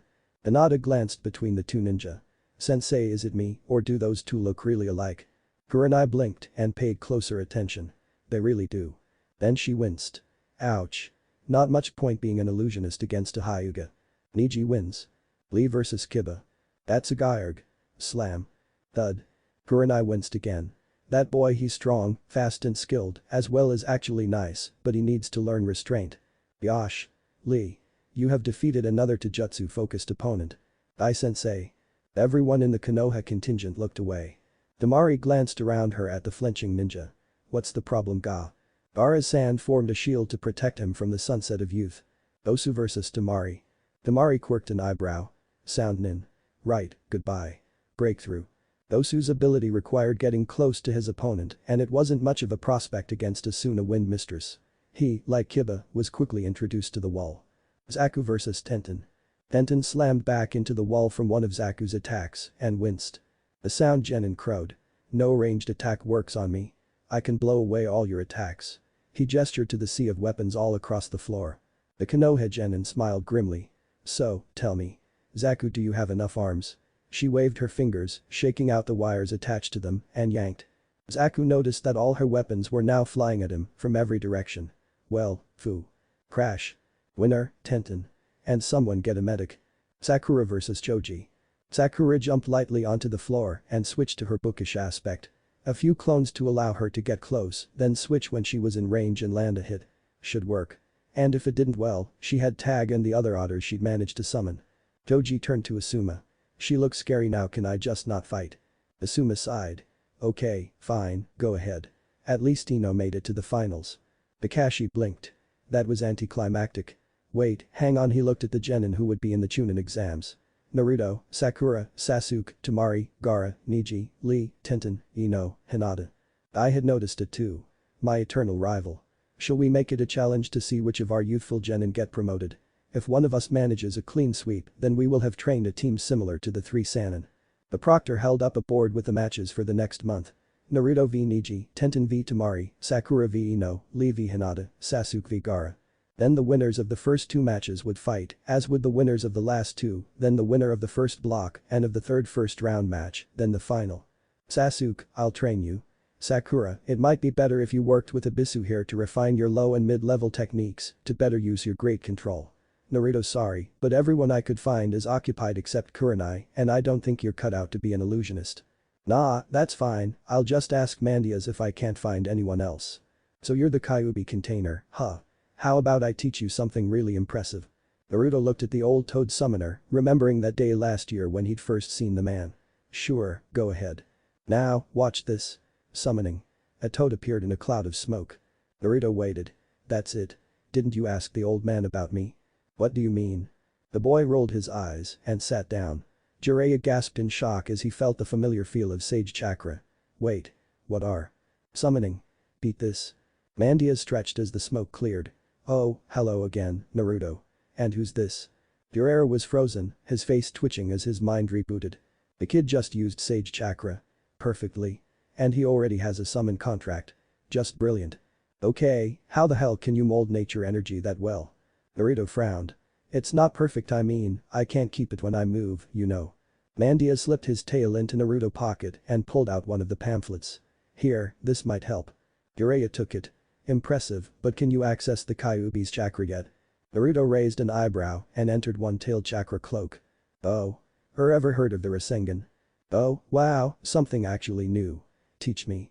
Morning, Hinata. Ready to head over to the stadium? Hinata nodded, not trusting her voice. Okay. Well, I may as well offer you a lift. But to pay me back, you better do well, you hear? Naruto summoned Keen and clambered onto his back. Come on, he's really fast.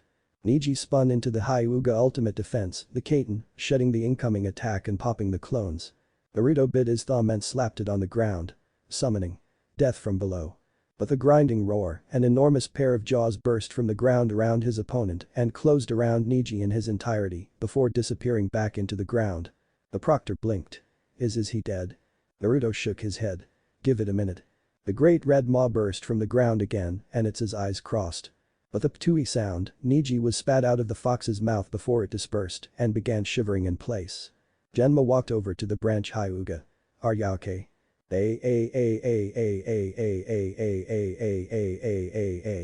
Temari hid behind a tree.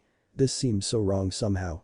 On the other side, Tenten fired out half a dozen explosive tagged kunai from her crater, gradually digging a trench towards the Suna Wind Mistress. Temari had found out early on that her wind couldn't actually reach the inside of the craters, and Tenten was using them ruthlessly to close in. Raising twin dragons. Temari lunged out from behind the tree. At last the other Kunoichi had made a mistake. That move's long setup time would let her. Just kidding. Temari met a shower of kunai coming the other way, one of which exploded close enough to her fan to damage the paper. Temari rolled out of the way of a follow-up salvo of 3 kunai, 12 shuriken and a side. Tenten winced on seeing it. She thought that was one of the small weapon scrolls and hurriedly conceded. Ino ran for her life. Sakura's otter summon, Tag, was sending a javelin her way every time she tried to take a stance facing Sakura for hand seals, and with the occasional kunai being sent her way by Sakura herself, it was getting tiring. Wait. She could possess the summon. Sakura watched as Tag ran straight into the mental attack, then lazily dismissed the summoning technique. Ino's body slowly collapsed. There was a pause. Sakura shouted up into the stands. Excuse me, Mr. Yamanaka. I have a few questions about your family techniques. So her mind returns to her body at walking pace with the basic move. Brilliant. I think summons might actually be in another dimension or something. Hang on a sec. Sakura threw the summon hand seals again. Lutra, take this girl's body back when I dismiss you, that ought to let her get back fine. Explain things to her if she's still possessing tag. Keep a hold of her until I summon you again. As you say, Sakura. The otter bowed and ran off. Lutra vanished, taking Ino's body with her. The proctor looked around for a moment. Her winner, Sakura. Sakura nodded absently, explaining her plan to Inoichi. I'll summon Lutra back with her in 10 minutes or so. Hinata stared at Lee. She could do this. She had to, but if this boy was her cousin's rival, then could she possibly beat him? Naruto's voice came from the crowd. Hey Hinata. You better do something awesome, remember? Awesome? Okay, she could handle that. Especially if it was Naruto asking. Right, this guy was much stronger than her, so she needed to come up with a way to match that. The normal way the gentle fist worked was very wasteful of chakra, as each blast fired was lost whether it hit or not. Perhaps she could make some kind of chakra skin over her hands that only fired chakra when it hit the enemy. Then she could use more chakra on making herself faster. So what to call it? Gentle step. Twin lion fists. The Ashi dropped his milkshake. Lee blinked. Hinata gave her new technique a careful look over, then smiled. I think I like this. Shall we? Lee nodded and charged. Hinata eventually lost the fight, but it took Lee using the second gate to give him the speed to bypass her swinging fists. The Ashi quirked an eyebrow, having had time to recover his composure. That had been strange. Sasuke Uchiha, please report to the stadium. Seriously, this is getting silly. Naruto's patience ran out. Aya. Summon Sasuke for me, will you? Righto, he. Kakashi reiterated his warning about the Chidori. Now, you haven't got enough chakra to use it more than a few times a day. Since you mentioned your summons and their love of long-range attacks, you might want to modify it as much as you can. I'll work with you on shape transformation, but for now, use it as a last resort as it uses far too much chakra. Stick to the lesser lightning and fire attacks. A good combo to use is. Sasuke vanished in a puff of smoke. Kakashi's eye widened. Damn. Sasuke materialized on the balcony. What is it? Naruto pointed. You're 5 minutes late to your match. Sakura, Lee, Tenten and I won, by the way. Sasuke dove into the arena. Lightning lance. Sasuke's electric attack punched through Gaara's sand but dissipated as it did so. Gaara replied with a hail of sand shuriken and pellets. Electric aura armor. The thin curtain of electricity didn't protect against the impacts from the sand, but it did overwhelm what of Gaara's chakra was in the tiny sand pellets and stop them from staying animate. The crowd oohed and awed as the lightning attack speared across the stadium. Naruto grinned, watching as Sasuke fired out a grand fireball and had Aya enhance it, fusing some of the sand into glass, before following up with a volley of lightning lances that weren't diffused by the glass as they were the sand. One of them made it through and nicked Gaara's skin. My blood? Gaara sounded confused. Then flipped a few hand seals and slapped his hands on the floor. Toji stared. Did he just summon Totoro? The large tanuki fired out a water attack at Sasuke, intercepting his follow-up fireball volley. Aya blocked the water bullet before it hit Sasuke, and the Uchiha dropped a lightning lance into the thin misting of water, which boosted it in the same way wind boosts fire. Totoro was violently dispersed by the enhanced electric attack, and Sasuke swallowed a soldier pill before pushing a big chunk of his chakra into a large summoning. Kakashi flickered into the stadium to catch sight of his student finally summoning a hawk large enough to fly on. Though there was something about it. Ooh, neat. Lutra commented from the balcony, having asked to stay to watch the rest of the finals. That's a thunderbird. Does that mean what I think it means? Sasuke summoned spat a lightning bolt at Gaara. Then, as Gaara began to pull a lot of his own chakra for a bigger summon, a wide area sleep illusion pulsed out across the crowd. Sakura rushed over to Naruto, checking he was still awake, and glanced around for trouble. I think we're being invaded. They're using the exam as a cover. Naruto nodded. Makes sense. Hey Sasuke. Head over somewhere safe and draw Gaara off, then get a good look for me, and I'll see what I can do. Sasuke banked overhead on his Thunderbird and headed off to the side of the arena furthest from the center of Konoha. Pausing to send a pair of lightning lances at the Tsunade and Chiriki, he flew further off as a sand protrusion approached. Gaara demolished part of the stadium wall and followed, clearly intent only on continuing their fight. Naruto extended his senses and drank deep of the natural energy of Konoha. Performing the now practiced merger into the three-phase chakra of Sage mode, he bit his thumb and worked a longer than usual string of hand seals. Summoning. Army of Foxes. Naruto was one of the first summoners in history to have sufficient chakra for this. He summoned every single fox on his contract, from the largest three the size of large buildings to the smallest, a tiny fox, called Mo, that was too small to actually fight and mainly used because of weapons grade cute. That latter fox was sent after Tamari, managing to completely immobilize her in about a quarter of a second. Naruto panted for a second. "Hey Sasuke. What are the main problem areas?" Sasuke's voice called from above. "Gaara's going bonkers off in the forest below me, there's a giant snake headed for the south wall, and the Kazekage has turned into some kind of snake demon trying to kill the Hokage." Every Sandnin on the battlefield snapped their heads round to stare at the cage box. Naruto nodded. "Right, let's see shadow clones." Over 100 Naruto clones appeared next to him. "You know the drill, everyone. Two tails." A wave of Yokai bleed off lashed the forest, and the small horde of clones shot off to their assigned areas. Baki quietly stabbed the sound nin next to him in the jugular. "All sand ninja. Change of plan, kill the sound shinobi." Gaara, by now starting to descend into the sand cloak, began forcing out his raccoon summons in the hope one of them would let him continue his fight with Sasuke. One of the attempts he made, his chakra flared and he promptly summoned the boss of his contract. "Shukaku." Gaara blinked. No more voice whispering in his head. The thing in front of him that sounded like his mother was clearly an enormous sand tanuki, and hence it was unlikely to be his mother in truth. Oh, and he was still surrounded in sand, but it wasn't being demonic. Then the Shukaku tried to crush him. The lightning bolt hit the limb of sand stretching out towards him and cut it off, buying him time to scramble out of the way, and half a dozen copies of Naruto wrapped in red-orange chakra began trying to contain the one-tails. An Arctic fox skidded to a halt next to him. "You're the container, right? Tell me, is your Biju completely insane?" Gaara nodded. "Yes. It tried to make me into a mass-murdering psychopath. I think it more or less succeeded."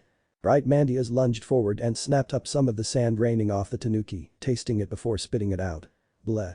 Yep, that Sharingan work alright. I think Madara got to all the Biju if this is any indication. Naruto. One of you over here, please. Nee, you too." The Shukaku roared as 10 tails of waving red chakra pinned it down, and Sasuke blasted any part of it that began to extend past the cage. Sakura swapped to her warrior aspect, summoned the biggest otter she could, and had him begin hosing down the sand demon with water to slow it. Mandias, Nee and the clone of Naruto landed lightly on hard cracked mud. Mandias looked around. "There's desert all around us, so what's this? Some kind of dried up oasis?" "Hey, where's the Biju?" Naruto asked. "Shouldn't it be here?" "Perhaps. But we're inside the mind of the beast, not the container. So it might not be expected to have a form. Sakura's a special case. Most people's minds don't normally have such real personifications of themselves." Nee lectured. She glanced around. "Though I have to admit, this is quite appropriate." A gentle breeze blew across the area, then strengthened abruptly into a gale as a sandstorm appeared on the horizon. The two foxes covered their muzzles with their tails, and Naruto dropped back into his chakra cloak to protect him from the flying sand. "Is it me, or has the sun got a lot stronger?" Mandia squinted up. The sun, though high in the sky, was red. And there were 3 Tomoe, that can't be good. It's the core of the Jinjutsu. "Right, Naruto, listen carefully. I need you to draw on your complete allocation of Millie's chakra and spread your aura as far as you can go." Naruto complied, his blue-streaked red aura of power expanding to form a tenuous globe several feet across. The 2-tail cloak he had up dropped to a single tail and began to waver. "I can't push it any further out or I lose the solidity of the cloak and dispel in the sandstorm." "That'll be enough. Now, force your chakra into a random pattern. Think, say, swirls or something." On it. Naruto applied his first stage Rasengan principle to his entire extended aura of power, and a full tail of chakra in a scramble pattern broke the illusion on the Shukaku like it was sugar glass. Jiraiya watched as about 62-tail Naruto clones rampaged through the battle lines, 3 of them tearing a giant snake apart before it hit the wall, and the rest seeking out and capturing Sound Ninja, as well as those Sand Ninja who hadn't heard Baki's order. The Sannin shook his head ruefully. "I sort of feel redundant." Naruto and 5 clones leapt onto the roof of the stadium where the Hokage was fighting Orochimaru. 3 of the clones leapt for the barrier and were violently torn to shreds, the barrier barely managing to break through even the 2-tail aura of chakra. One of the remaining clones tried to pull more than 2 tails of chakra, now some was free, but ended up dispersing as the unstable cloak forced a destructive transformation on him. A nearby Anbu looked over at him. "Uzumaki. Please, you can't help here. Go and lend your weight to the other battles in the village." "Oh, I'm there as well. In fact, I think one of my clones just made the Shukaku sane again, and when the clone dispersed, it was apologizing constantly." "Yeah, seems to have worked. But do you have any idea how strong this barrier is?" Yamato gave the barrier a careful look. "It's being fueled by 4 ninja, so it can't be too powerful. Your clones nearly made it." "Right." Naruto forcibly yanked out a 3rd tail of chakra, then grimaced as his skin started to tear and lunged for the barrier. With an explosion of clashing chakra, he passed through and out into the space Orochimaru had made to fight his teacher. The third reacted in shock, and the Snake Sannin took the opportunity to use his impure world resurrection without being interrupted. 3 coffins rose from the ground and opened to reveal all the former Hokages of Konoha. Orochimaru wasted no time in syncing their control seals, a slightly different form than the one he'd originally planned on. Allowing the spirits of his teachers to talk normally would help to demoralize the third, and after all that was the whole point of using them. The fourth, on the other hand, well, taunting him would be fun. Minato blinked. I'm not quite alive. I see. Then he spotted the boy staring at him, ignoring the first and second talking to the third. Can it be Naruto? The boy blinked. How do you know my name? Wasn't I just some random kid you sealed Millie into? No, I knew exactly who you were, I chose your name. Then the fourth's train of thought fell off a cliff. Millie. Naruto absently passed over a pamphlet. The foxes say thanks for breaking Madara's contract with them, by the way. And how did you get involved with choosing my name? Minato flipped through the pamphlet. I'm your father, don't you know that yet? Seru, what the hell? The third looked uncomfortable. I thought it was for the best. I mean, it was supposed to be a secret that he held the Kyuubi as well, but clearly that's fallen apart. Orochimaru chuckled darkly. Kukukuo, this is delicious. Yondium. Kill your son. Shodium, Nidium, help me kill the Sandium. Minato threw a series of hand seals, and the area they were in was cordoned off from the rest of the battle by a smaller barrier. The former Hokage then sat down. Naruto ventured. Shouldn't you be trying to kill me? I am. By my estimate, I have as much chance of killing you sitting here waiting for you to die of old age as I do going all out against you. If he'd said to try, then I'd have to make an effort. But keep up that chakra cloak, will you, it's what's giving me the loophole. Minato smiled. So, tell me, how's your life been so far? I'll tell you the story of my own life while we're at it. Do these people not understand the concept of gratitude? The Namikaze raged. I mean, come on. Last wish of a dying hero, and I didn't see them being like this to Mito Uzumaki, or for that matter your mother. The fourth calmed slightly. Okay, I don't think we have much longer, so I'll say this. There's a soul fragment of me as a failsafe in the seal for if it collapses completely, and then if you break it completely a second time your mother's there to help. Not that it'll be needed, of course, and since she can look out, she knows exactly how you're doing. I'll just say this. I'm certain she's as proud of you as I am. I could not ask for a better son. Live long. Live well, and get Jiraiya and Tsunade to help you on your dream. They're your godparents, not that I imagine they've told you that. And finally, never give up. Naruto's eyes shone. I won't let you down, Dad. Good.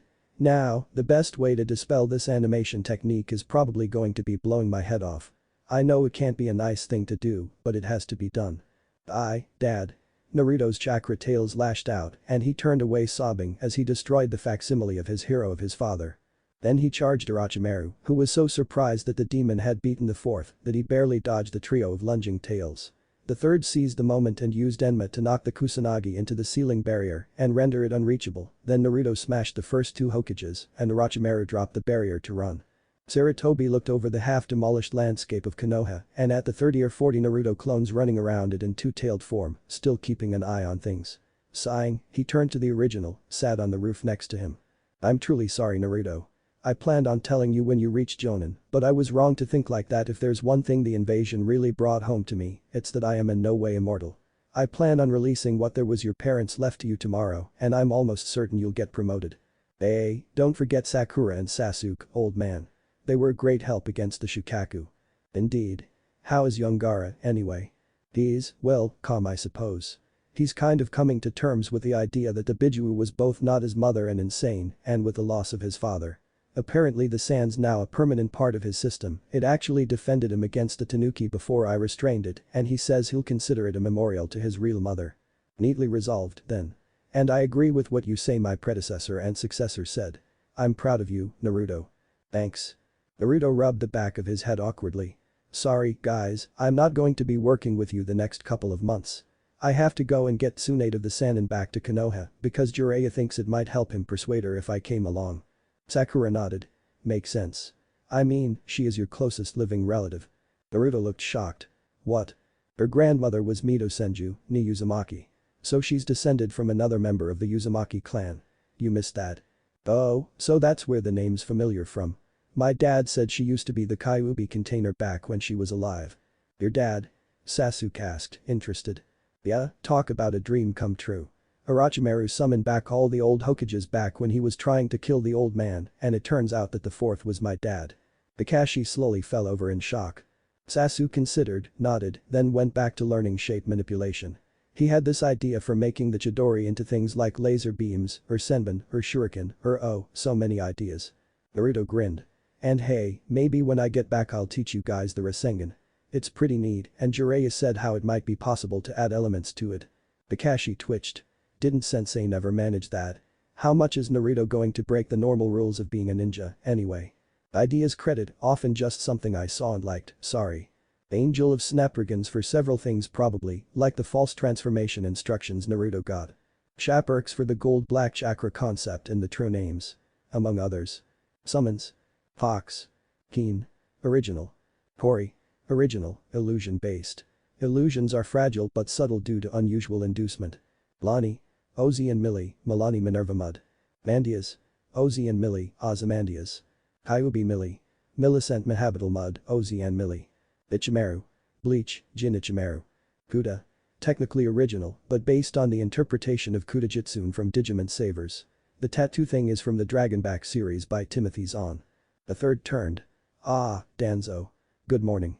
Thank you for not objecting to my slate of promotions from the Chunin exams. The old warhawk inclined his head. It was the least I could do. I was wrong, old friend. I thought the Konoha would be at too terrible a risk if her forces were allowed to soften in a decade of peace. You know how I wished for the Kyuubi Jinchuriki to be entered into route, but here we are, in the aftermath of an invasion and essentially no worse off. All thanks to that will of fire that I took for meaningless garbage. Danzo then straightened. Be that as it may, I have discovered that a number of ninja were overlooked for years by the system and appear to have become emotionally conditioned by actors unknown. I am unsure for what reason, but I think I ought to bring it to your attention. Sarutobi smiled to himself. You never let slip anything that could possibly incriminate you, do you, Danzo? Well, fine then. I'll incorporate them into extant squads once tested. Jiraiya threw a scroll to Naruto. Here, sensei gave it to me as I left. I think it's your Chunin vest. Feel free to modify it as you see fit, I sure did. Naruto grinned. Hell yeah, I made it. Any idea who else did? Both your teammates made Chunin as well, but apparently your team's being kept together as essentially a cohesive squad, at least until people feel less embarrassed taking orders from you. Niji didn't, but I don't think he noticed. That summon trick you used on him made him so out of it he didn't even notice the invasion. As for the rest, Jiraiya thought hard. Inada did, Ino didn't, Tenten and Lee both did, and it was felt that attempting to invade the village meant that the Sand Genin could damn well get promoted by their own village instead of ours. Wow. Not bad, then. Actually, that reminds me. I think your friend, Gaara, is being considered as the next Kazekage. Naruto blinked. Wait, he's the same age as me. How can they be fine with a 12-year-old in charge of a village? First is that he never sleeps, so it's more like 16 or 18 in terms of experience. Second, this is Suna. The people who looked at a puppet show and turned it into a combat art. Fair point. Gaara, like me, is a Jinchuriki son of the Yondium Kage of our respective villages. And now he's becoming a Kage. Naruto gave a thumbs up. I like this trend. Sasuke entered the hospital room where Kakashi was recovering. Sensei, if you were involved in a tricky fight, you really should have called on us. I mean, we can help. At that moment Aoba ran into the room. Is it true that Uchiha Itachi was in Konoha and is now looking for the container of the Kyuubi? Kakashi blanched and looked at his student. The only thing there was a sign hastily placed against the wall, reading Captain, I would like to request use my first day of leave from duties due to a family matter. But the caw, an 8-foot hawk shot off past the window. Damn. Kakashi sank back onto the bed. Guy. Let us have a youthful challenge over which of us can catch my youthful subordinate first. Yosh. Guy jumped through the wall. Asuma looked over Kakashi. Aren't you basically bedridden? Kakashi nodded and took out a book. I suppose that means he's going to win then. Good thing I speak youth. Naruto blearily opened the hotel door. Yeah, what is it? Itachi glared at him. You are the Nine-Tails container? No, I just look like him. An awkward silence developed. Are you sure? Pretty sure. I mean, I know the whisker marks are misleading, but this is all cosplay stuff. Big fan. Really? At that point the awkward atmosphere was broken by a caw and a crash as Sasuke crammed his summon into the corridor through an end wall. Itachi. The last loyal Uchiha roared, sparking a Chidori to life in his hand. I want answers about that night. Ah, Itachi said airily. Foolish little brother. I did it to test myself, I told you already. Not about that. What was Madara doing there? You are not yet full enough of hat or weight, what? Wow, Itachi, Kisame said with an undertone of laughter, that's the first time I've ever heard you raise your voice. Itachi spun and nailed Kisame with a glare. Tsukiyomi. As his partner fell over, he whirled back to Sasuke. How the hell do you know about that? We worked it out. What I want to know is, why? Why did he want to destroy his own clan? Why force the Kyuubi to attack Konoha? Why did you help him? Itachi wiped blood from his eye and took a deep breath. You have to understand, Madara is perhaps the most manipulative bastard on the entire planet. As far as I was concerned, the Uchiha clan's planned coup 4 years ago had to be halted, and he wanted to help me out of motives of revenge for their not supporting him decades ago. I never dreamed he would have the entire clan destroyed, only the elders who were alive at the time. Sasuke stared at him. You didn't read many history books, did you? Not really, no. Didn't have the time when I was in the middle of a three-way tug-of-war between Root, Anbu and the Uchiha clan. Fair enough. But what about the excuse me a second. Sasuke dismissed his hawk, earning a slightly peeved finally. And the hotel settled back where the summon had been. I wasn't going to say anything. Itachi commented. Anyway, I now believe he had the entire clan wiped out because he wanted to ensure that he was the only person left who could manipulate tailed beasts. Naruto added his own angle. The tailed beasts are normally just kind of jerks at worst. Madara is the reason they all went nuts about 10 years before the Valley of the End battle. I think that ties in, he's trying to isolate them. Itachi nodded. Makes sense. I mean, if the Biju have been around for almost 1,000 years before now and there's still some semblance of a civilization, then they'd have to be. Kisame groaned in the corner. Itachi broke off for a moment and carefully peeled up his eyelid. Tsukiyomi again. Now, where was I? Ah, yes. Akatsuki's plan is to capture and extract the 9 Biju for an unknown purpose. There are several, it could be make new hosts, super weapon, whatever, but the leader wishes to bring peace. Somehow. Naruto frowned. He wants to commit murder repeatedly to bring peace. That makes no sense. No offense. None taken. Now, my plan was to essentially be really exaggeratedly evil so that when Sasuke was old enough and came to kill me, he could be seen as redeeming the clan. Since that would leave Madara around, it won't be the end, but it has to be done. Sasuke clenched his fists. Why? If you're still loyal, then why do I have to kill you? Itachi smiled gently. I'm dying anyway. Cancer, I think, made worse by the Mangekyo Sharingan. I'll be lucky to last another 4 years. And perhaps it's best that way. Madara is someone you can't really fight without a Mangekyo of your own, and if you kill me you will almost certainly end up with it. If you do take my eyes in place of yours, it will make it permanent and remove the corrosive effects. Sasuke nodded, angrily rubbing his eyes. I wish it didn't have to be this way. So do I. But then, we can't choose our lives, just what paths we make. Itachi took a set of pamphlets from his pocket. Here. Each of the current Akatsuki members and what I know of them. Naruto took them. Thanks. Well, you better get going. Indeed. Goodbye, brother. Oh, and if anyone asks, what I made Kisame believe was that I broke Sasuke's arm, hit him with a Tsukiyomi, then Jiraiya showed up just in time to save you too. All fiction, of course. Hey. Jiraiya shouted. I turned up easily in time. Only because I'm not the mass-murdering psychopath everyone believed me to be. Itachi hoisted Kisame onto a shoulder and ran off through the hole the hawk had left. You know, Naruto mused, that's possibly the most pleasant missing nin I ever met. Sasuke forced a chuckle. You've met 3. 4. Kisame counts. Jiraiya walked over. Well, that went well. What were you planning to do if it became a fight? Naruto considered. Probably just start making 2-tail clones and never stop. Sasuke leafed through the pamphlets. According to this, Kisame's sword steals chakra. It's got to have an absorption limit eventually. Naruto then pointed to Sasuke. And what are you doing here? Taking leave for a family bereavement. I checked, and you get a day for every dead family member. I have almost a year stored up. Can you claim leave earned in the academy? They don't say. I feel confident that my case will stand up in court, though. It's a matter to be tried by the military police, as I am an Uchiha. Naruto's lips moved as he tried to process the chain of logic. That's fiendish. At that point, Guy jumped into the room and knocked Jiraiya out with a boot to the head. Well, Sasuke? Kakashi asked with a hint of sarcasm. Done with your little holiday? Yes, actually. Did you know that Itachi has a thing called the Mangekyo Sharingan and can torture people mentally for days? Kakashi gave him a look. Why do you think I'm in hospital? He did it to me. Damn Uchiha and their broken bloodline limits. You can't talk, you have a Sharingan and are apparently so good with it that it's your nickname. Well, yes, but at least it's not the Mangekyo Sharingan now. Kakashi clutched his headband. That was surprisingly painful. Ah, now I have a sinking feeling. He picked up a mirror and moved his one-eye blindfold aside to reveal a three-petal design. Where the hell did that come from? Sasuke looked it over critically. It's different from Itachi's. Probably an individual thing. What I'm more surprised by is that I have it at all. Itachi said it came from the guilt of killing your best friend, though presumably it's just someone you care for significantly and then made permanent by taking the eyes of your brother. You're the most teamwork-obsessed person in Konoha.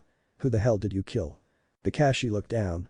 I didn't, but I feel responsible for his death. I used to be a punctual loner who hated teamwork, if that gives you an idea of how badly I took it. It was him who gave me this eye as he died to replace the one I lost. Sasuke looked mollified. Explains the scar, then. Who was it? Obito. Think Naruto, but in Uchiha and not a demon container, obviously. I would rather not. Sasuke paused. Am I now the only person on the planet with an unevolved Sharingan? Looks like it. But I have no clue what mine does. Looks like after I get out of hospital I'll be staring at a target and saying every syllable chain in the language.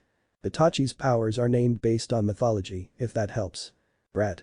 I could take you out with one finger. Naruto hefted his fist. You're on. Jiraiya raised a hand. Can we perhaps do this a little out of town? I mean, this could get messy. Really? You've been training the kid? I haven't really needed to. At that point a Naruto clone turned up. Hey, boss, I found a coin and decided to try gambling. And, well, I don't think we can actually lose at games of chance. Oh, neat. Grab a lottery ticket or something, perhaps. You got it. The clone vanished back into the crowd. Tsunade frowned. Impressive. Shadow clone. Yep. Okay, brat. Make your move. With a thump, Naruto materialized his two-tail chakra cloak. Tsunade nodded absently to herself. Thought he looked familiar, that must be it. Added that I'm in Uzumaki, so technically your closest living relative. Naruto replied casually. Well. I'm waiting. Let's see you beat me with one finger. Okay, fine. I can't beat you with a finger. She tore up a piece of ground and compressed it into a dense ball before flicking it at Naruto with a boom of tearing air. It hit his forehead and, while it didn't penetrate the cloak, still sent him sailing backwards from the sheer momentum of the impact.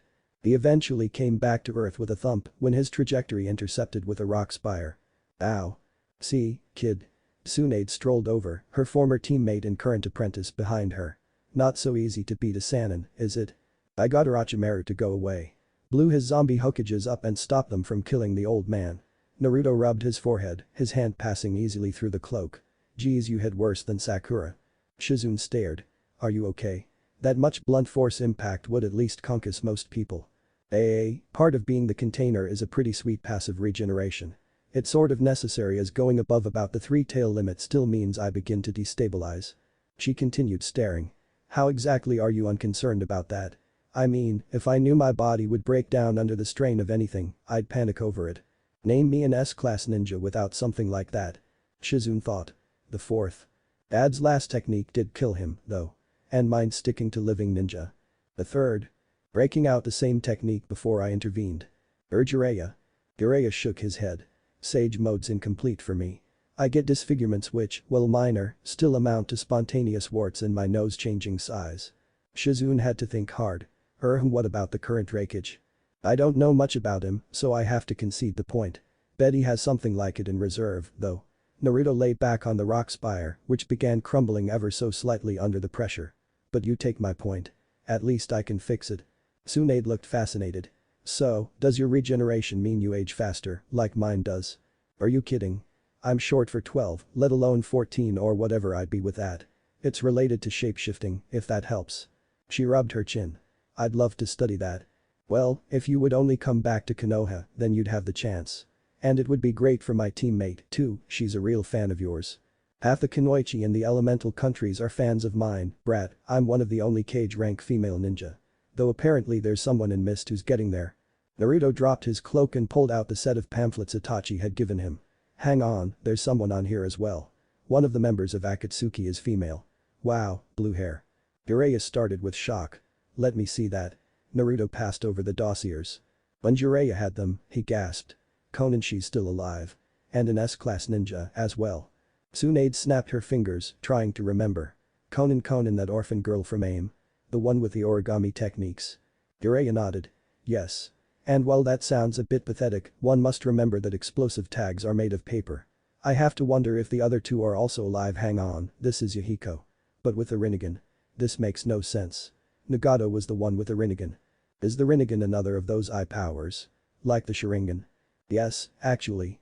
It's supposed to be the most powerful Dijutsu of all, though given the Mangekyo Sharingan, I'm not sure it can hold that mantle. Jiraiya took Itachi's file. At least most of the Mangekyo powers are eye-based. Nope, wait, that one makes even less sense than the Rinnegan. Giant three-armed storm god. Naruto nodded absently. So, what about it, Granny? You coming back with us? Tsunade sighed. It's pretty clear that I'm just going to end up back in Konoha anyway, isn't it? And don't call me Granny. What else am I supposed to call you? You're the same age as Jiraiya, and he's clearly 2 generations older than me, and you're a woman related to me. Unless you prefer great aunt. Oh, Dad said you two were my godparents, would that be okay? Tsunade blinked. I don't believe I missed that, that's why you look so familiar. Your dad's the 4th, right? When the hell did you speak to him? Orochimaru used the impure resurrection, and it seems Minato somehow subverted the commands he was given enough that he and Naruto just had a long chat. Jiraiya chuckled. It was really strange to watch, actually, this massive battle going hammer and tongs on one side of the arena and on the other a kid in a 3-tail chakra cloak and the 4th Hokage just sitting down for a talk. Tsunade chuckled. So he's had that chance, has he? He's very lucky. Jiraiya nodded. Yeah. Though, I just thought, did you ever get over that blood problem? The slug princess shook her head. No, I still just freeze up. Not the best problem for a medical ninja to have, really. Naruto grinned. I can fix that. Summoning. Ninja therapist. Nii appeared in a puff of smoke. Jiraiya gasped. Did you say ninja therapist? As in, she is a fox that can help ninja with their emotional issues. Yeah, she does it a lot. Why, is that significant? Shizune bent over to whisper. Naruto, most powerful ninja are really messed up in the head. In fact, most ninja are, period, and it's nearly impossible to find therapy for them. This may be more significant to medicine than that regeneration thing. Yeah, I guess Sasuke was a bit more messed up before Nii spoke to him, and so was Sakura and Gaara. I see your point. Nii was sitting on her haunches next to Tsunade, who was by now lying on a couch formed with an earth technique. So, tell me about your mother. Orochimaru looked around Tenzakugai. He was sure this was where Kabuto had said she'd be, and he needed Tsunade's help rather desperately before Kamimuro fell apart. With no curse seal on an Uchiha, it was looking like he'd have to use the Kagaya for his next body jump if he could get the boy healthy, that was. Tsunade. Where the hell are you? I have an injured subordinate that needs healing. I understand your trauma about this sort of thing, but it's not something to worry about. We just recently received objective proof that there is an afterlife. The former Hokages were pulled from there by Orochimaru. After all, personality intact, and come to think of it, we might actually owe him for rescuing the 4th from eternal torment or whatever it is the Shinigami does. Tsunade nodded to the fox, not trusting herself to speak. There was something in her throat. Nii's gentle voice continued. And as for blood, well, seeing blood doesn't mean someone's dead. It means they're hurt, but anyone who still bleeds is still alive and can be saved. You're not going to let something you understand in all particulars simply defeat you that easily, are you? The last Senju clenched her fists. Hell no. Blood is a conduit for power, a life-sustaining fluid, the representation of a person on a deep level. It's why it can be used for summoning. Above all, it is life, not death. Her patient gathered herself and got up off the couch. Taking out a kunai and visibly steeling herself, she sliced her thumb and ran through the summoning technique. When she was able to finish without freezing up at the sight of her own blood, she looked at the resultant slug a foot or so long in wonder. I did it, thank you, Miss Nii. That's what I'm here for. The dichromatic fox vanished in a smoke cloud. The slug looked around. You haven't summoned any of us in years, is something wrong? And when did Minato get younger? Naruto blinked. Is the resemblance that obvious? Sakura held the leaf in her hands. She had managed to get a basic water technique, the violent water wave, off of Kakashi recently, and through learning it had got some sense of how to use water chakra. But the exercise of using the element without conversion seals was going poorly. Water? What is water, what does it represent? Subtlety. Flowing without touching. Power hidden, size unseen, depths. Versatility. In ice, water makes the element more solid. In boil, it conveys the power. In wood, it creates movement. In storm, it provides a path. In weapons, it makes the user more graceful. In all things, water is not the power, but the conduit for it. That which lets it seek the target. For a moment, her vision blurred, then the leaf was abruptly soaked. Within her mind, the Sakura of control stared around wildly. There was her warrior aspect, so who was controlling her body? Hello? Both Sakuras turned to the newcomer, surprised to hear a voice like their own. They saw a third Sakura, this one with deep blue eyes and a demure expression. I suppose that must have been surprising for you. In truth, it was for me as well. I think we just created a new aspect for the water element. Me. Warrior gave a wild grin. Welcome to the party, then. You seem very humble, why's that? Control held up her hand. I think I know. Her element's affecting her personality, just like how you're more brash than I am. And it's more her being subtle than anything. Water nodded. That makes a great deal of sense. But does this mean that we will have to choose which of us is in use at any time? Control pointed to the chair. Well, not which one, anyway. Water turned, a graceful and precise motion, to see that the single chair in their shared mind was replaced by two. Neat. Warrior weighed in. This mean we get 2 out of 3 now? I presume so. Sakura blinked twice, then got up from her seat and flipped through the seals for the violent water wave. The technique fired with a massive blast of water compared to her earlier uses, easily enough to be useful in combat. Another rapid blink, and she tried the technique again, this time omitting the first hand seal. It misfired, but a second try got it just right. Okay, being able to pick 2 of element, control and power, is going to be kinda cool. An idea came to her, and she switched to power control, then ran through the complex set of seals for self-measurement of chakra. It was designed to sort of flow one's chakra through it from one side of the measurement structure to the other and quantify what went through as a point of light that shone with color. It rose from the ground to a meter in height as red, then returned to the bottom as orange and went again, this time taking several times the chakra for the same rise. Naruto had tried once and, after a few dozen false starts, gotten a point that blazed through the entire rainbow in a second before passing out of the human visual range. Kakashi had told him to end the technique at that point as they couldn't learn anything else useful, but the upper end he'd passed was cage rank. Not that that hadn't been obvious from how he threw around a Jonin level force multiplier technique like confetti. Sakura's control alone was in the red, but her power alone was into the very low yellow. Now she got something about middling on the yellow, so her 2 aspects combined produced at least some more than both alone put together. More importantly, though, that was enough that she could sustain a good illusion in combat. Clones, she could manage with split attention, but much more took too much chakra for her control to supply alone. Or perhaps I should look into utility techniques. Body flicker is underused, as is replacement. Orochimaru stormed up the side of a mountain. Is this where you've gone, Tsunade? I was going to offer you a business proposition, some time with Nawaki and Dan in return for healing one of my subordinates, and what's with the crater? Tsunade looked shifty. Nothing. What were you saying again? Jiraiya and Naruto legged it down the other side of the mountain. Naruto turned to his godfather. You sure this is going to work? Nope. But old Orochi always was one to go for known weaknesses, and if he tries to use her blood phobia on her, he'll get a nasty shock. Anything else and Shizun'll have time to get us. This is just an excuse to perv out in a large civilian town for a week, right? The Toad Sage looked shifty. Partly. Right. Naruto sighed. Time for more Rasengan practice, then. I still haven't got the hang of actually using it without a clone. Kakashi sighed to himself and looked down again at the list they'd prepared. Thus far, he'd named every kami in Shinto from major to minor, all the legendary weapons, and most of the mortal heroes. This is ridiculous. It might not trigger like this at all. And I'll be onto mythical beast soon, I don't see why I have to do this. Sasuke rolled his eyes. If you have a Mangekyo Sharingan, then you're one of the people who could actually fight or negate another. And I want to know what kind of restrictions there are on the powers as Madara never set the first on Blackfire. Fine. But you better get the Ainu encyclopedia because soon we'll be out of kami entirely and onto kami. The list vanished into a wormhole. Kakashi looked at the result for a few seconds, then very slowly fell over. Sasuke nodded appreciatively. Not bad.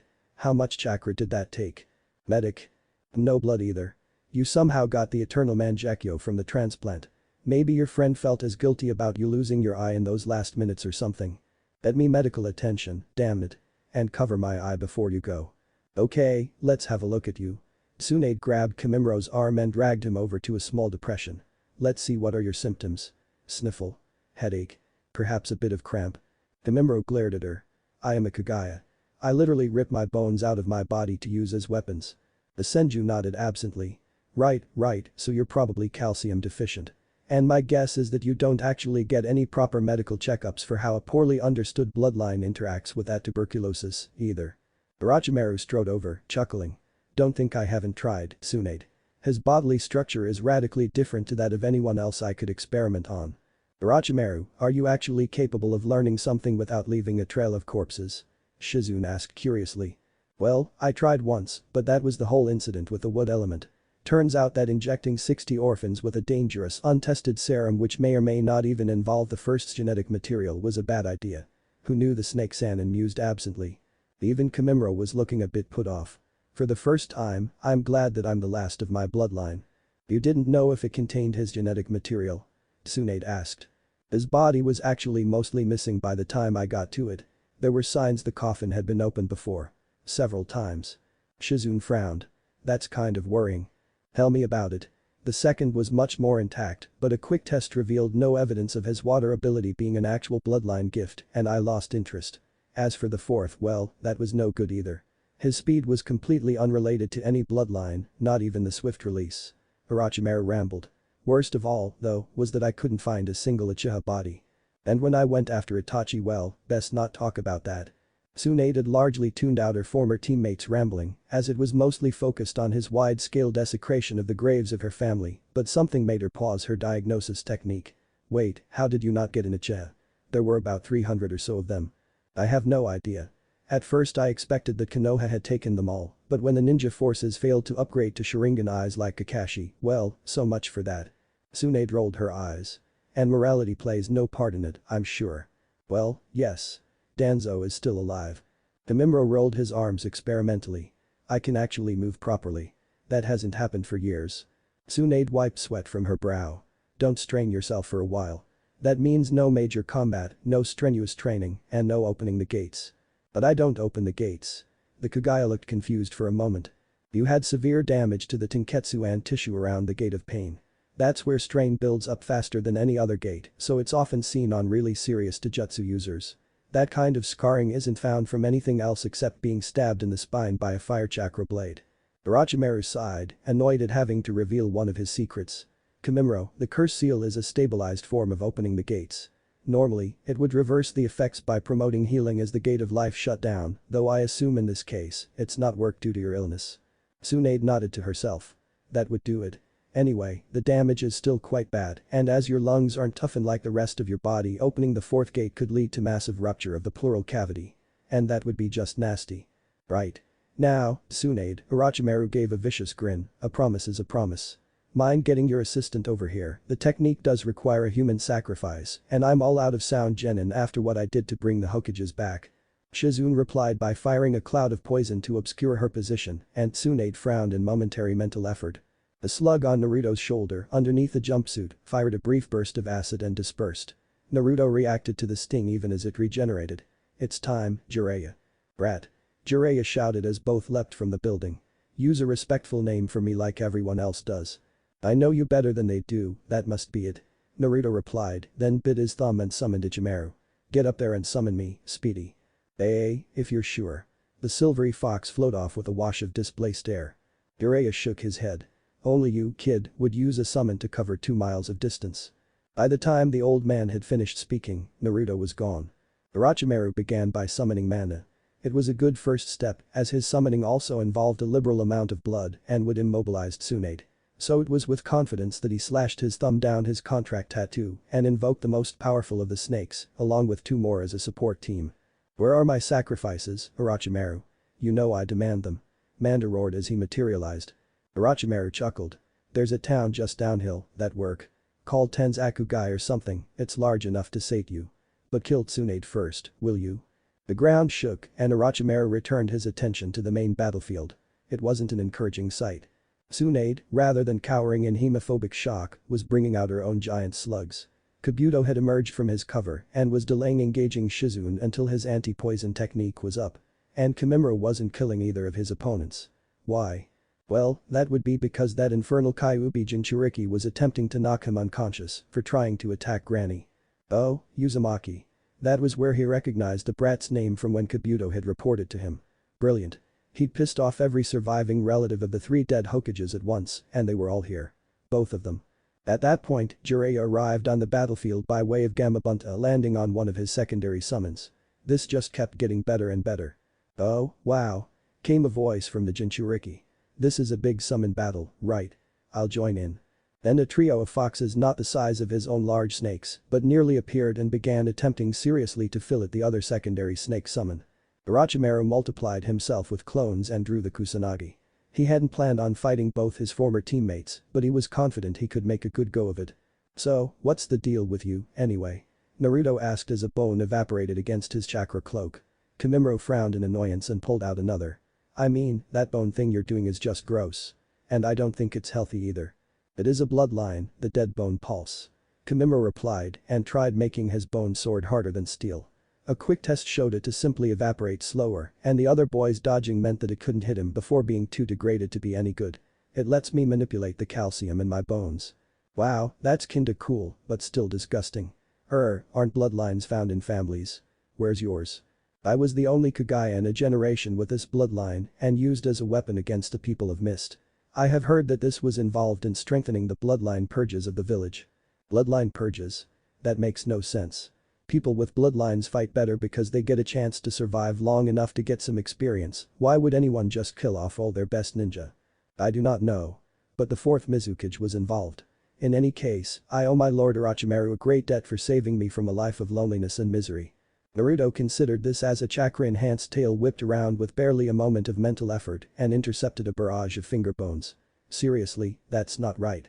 And I suppose if that's the way you think, then I can't gainsay you." The other tail from his current shroud smacked Kabuto in the face. "And as for you, creepy glasses guy. Shove off and stop trying to hurt Shizune."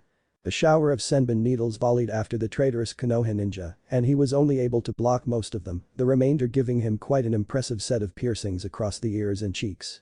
"Lord Orochimaru," came Kabuto's cry. "We must retreat." Orochimaru turned his 3 mud clones, a water clone, a shadow clone and 2 summoned snakes, launched another massive attack salvo that Jiraiya evaded with a summoned frog, 2 air rank earth techniques, a Rasengan, and by unsealing an air rank fire technique and a scroll to torch the summons. For a moment he was thrown. What is leader from Akatsuki doing here? "Oh, hang on, that's Kabuto under the piercings." "What? Why, I have this totally under control." With a crash, Manda landed next to him. That Tsunade was struggling out of a large crater, cursing, on the other side of the field, explained where he'd come from. Tsunade on full boost was fully capable of beating up a Biju, but the main issue was finding somewhere to stand to use it. "I'm leaving, Orochimaru.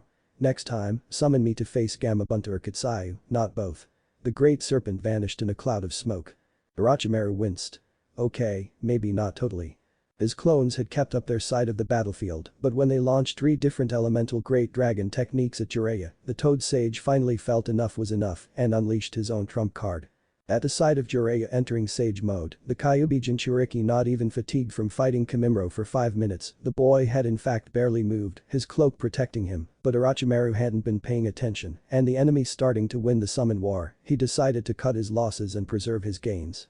Making a quick signal to his subordinates, he vanished with them in a body flame technique. He was fond of it, it allowed much longer range jumps than the flicker.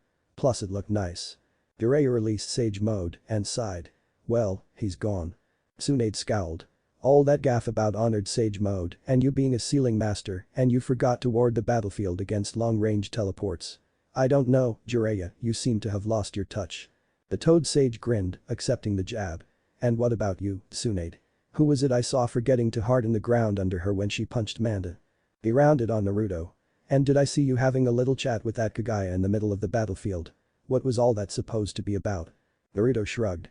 He hadn't actually heard anyone else and he seemed more unsure about how he couldn't hurt me than anything. Not much can in 2 tails. Besides, remember Gaara? And Itachi? Most people tend to reveal useful things if I keep them talking." Tsunade shrugged. "It's true, that seems to work with most people. Don't know if you heard, but old Snakey let slip that his curse seals are based on the inner gates, and that's gold. Is his old student still in Konoha? I think we might want to analyze the thing again with that tidbit." Naruto jogged over to his 3 large summons. "You guys okay?" "No, Joe, ha." The 3 foxes made rumbles of assent. "Actually, where do your names come from anyway?" Jiraiya pondered. "Sounds like it's related to plays." "No is a type of play in 3 acts." "Joe, ha, Caillou." Naruto snickered. "Nice one, guys. So the largest of you is Ha and then the only larger fox on the contract completes the chain." "Morning, sensei. Out of hospital?" Kakashi nodded. "That move gave me chakra exhaustion in seconds. I'm not sure if this Kamui." Takashi's forehead protector vanished into a miniature wormhole and he collapsed. The medics caught him.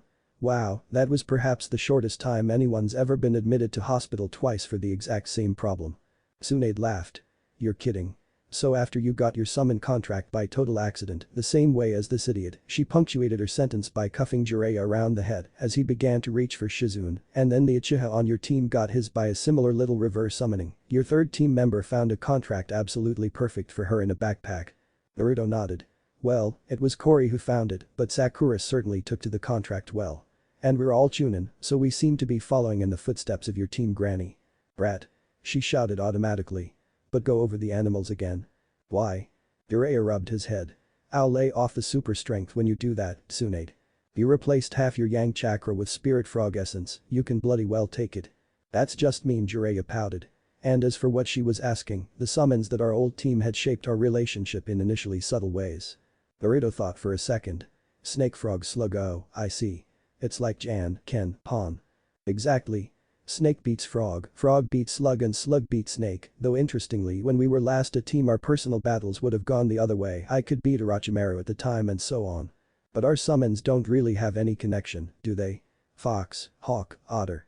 Tsunade's lips moved for a moment. Got it. They're separate but equal, each the small, but still valid apex predator of a different environment. Land, air, water. Jiraiya looked contemplative. That could be encouraging. If their summons personify the theme of their team dynamic, then it's going to be stable rather than dynamically unstable like ours was.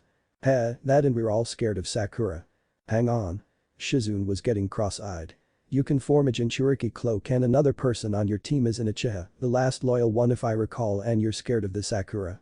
She has some sort of mental aspect thing going on, she can be a bookworm with perfect chakra control 1 second and a Taijutsu specialist the next. She hits hard. Aspect? Tsunade considered. Kami blood. Probably. Yeah, the old fox mentioned that, he said she had potent divine heritage or something. Ah, Tsunade, good to see you. Sarutobi shuffled his paperwork to the side. I understand that your godson there has done the same thing he does with everyone that gets within 10 feet of him and resolved most of your outstanding issues. Tell me, would you mind helping out in hospital at all? I understand that, in addition to the normal cases and a rather unusual case of combat trauma in a Hyuga, Kakashi Haddock is in and out of the hospital every other day. Something about a technique that eats through most of his chakra in one use. Tsunade nodded. Hang on, where did the combat trauma come from? Naruto scratched the back of his head. That was basically me. I used my boss summon to swallow him whole during the Chunin exams, and I think he was in divination circle mode at the time. All the older ninja winced. Lord Hokage, does that mean Izumo asked from the mission desk. Yes, the Byakugan can provide 360-degree perception of an area of space. I don't really want to think about it. Okay, guys, I finally got this working so now I can teach you. The Rasengan, Naruto formed one in his hand, is one of my father's 2 signature techniques, an A-rank ninjutsu that can basically chew through rock. It is also incomplete. Sasuke blinked his Sharingan eyes. You're kidding. Nope. This is a shape transformation technique alone. Hypothetically, it could be worked with nature transformation, but Dad apparently kept blowing up shadow clones and just stopped trying after a bit. Oh, by the way, if either of you two try and complete it, use a shadow clone. This thing's damn powerful as it is, and if it has an element in it things just get worse. Destabilization is like holding an explosive tag. Sakura chuckled. You already tried, didn't you? The boy scowled. Yep, slightest hint of wind chakra and boom. He brightened. But apparently both of you can manage at least the Rasengan at your current level of chakra, so here's how it works. First step is to use your chakra to pop a water balloon by swirling the chakra in it in multiple directions at once. Sasuke took one of the balloons. Seems simple enough. Yeah, when Jiraiya taught me he left out the second half of the sentence as a test freaking hermit. Sakura frowned as she took one and went power control. You learned this in a month. More, to do it one-handed. More like 2.5 months, call it a good few years in clone time. The tricky bit was getting my chakra swirling differently depending on the tenketsu in my hand. I got with a clone form of it in hours once inspiration hit and I filled in the gap. But your control's still pathetic for your rank. This is an A-rank technique based on pure chakra manipulation, not even any hand seals. I've always substituted determination for skill, you know that. Sakura chuckled and got to work. Swirl it clockwise and anti-clockwise from alternating tenketsu. The balloon punctured and slowly emptied. Okay, that means you messed it up somehow. I'd guess one of the directions formed stronger than the others and it repped at the pole of that one. Sakura took another balloon and paused before trying again slower. Both directions at once juggled them carefully and powered them up. But the wash of water, the balloon tore. Wow, that's great. Only 2 goes. Naruto enthused. Hang on, I forgot to get the rubber balls for stage 2. Sasuke reactivated his Sharingan. Mind me having a look at what it's supposed to form like, you too. I don't have the perfect controller the clones to do it by trial and error. Sakura held out her hand and reformed hers as Naruto had already run off. Inwardly she was bubbling with new ideas. I know my control's good, very good. So what could I do if I had some ability to actually sense the chakra I use for feedback? I'll have to look into how the village trains sensors. Well, apart from the ones from the clans, like the Hyuga and the Yamanaka and the Inyazuka, wow, we have a lot of clans with sensory talent. Hope they still have classes for non-clan sensors. Sasuke was talking again. That is weird. I feel like, well, I can see it but my eyes don't want to copy it or something. I think they can only copy complete seal sequences and sort of work around the mental aspect of the express chakra. Makes sense. And it explains why our sensei is he out of the hospital yet, by the way. Hasn't got any copy techniques with less seals than normal. Sasuke nodded in agreement. He's still in hospital. Every time he gets out, I get him to practice his Kamui technique and he goes right back in again. Why? Uchiha shrugged. Mostly revenge for his training philosophy in Wave, really. If massive use of chakra makes it grow faster, then nearly killing himself with that hilariously costly technique should give him cage reserves inside a year. That's evil. I approve. Kakashi sneezed. His students were talking about him again. Damn Sasuke, I'll set guy on him if he's so enthusiastic about training. Sasuke shivered. Where did that sense of incredible foreboding come from? Okay, I got the rubber balls. Naruto called. This one's the same as the last one, but it's about making sure you can put enough chakra into the Rasengan to pop the ball without the water helping. This was the easiest step of the lot for me, I don't mind telling you. Let me guess, first ball just exploded hard enough to put shrapnel in the walls. Wrong. It was the second. The first was vaporized when I used Yaokai.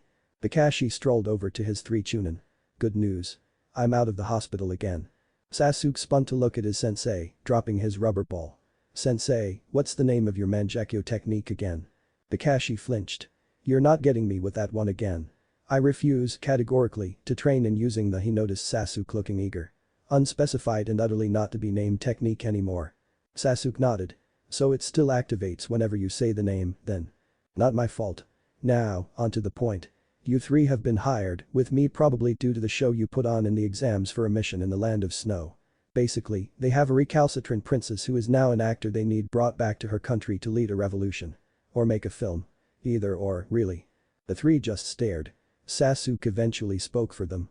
What? I don't see the problem. This is either a C rank or an A rank. Sakura said. I mean, remember what eventually happened in Wave.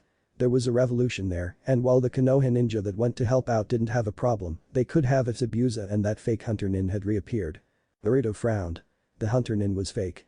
Don't worry about it, Naruto. If you haven't worked it out by now, then just never mind. Kakashi coughed.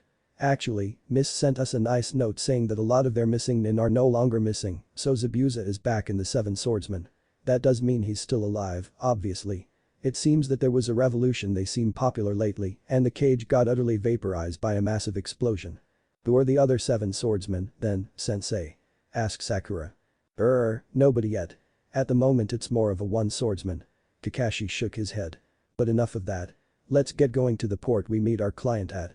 And just why did you beat up our client? Kakashi asked, laughter in his voice. Sasuke winced. Damn, we all got too caught up in that film. Naruto, stop the actress. Right. Naruto flashed through a summoning. Ichimaru. Get me in front of the woman on that horse, will you? If that's what you want.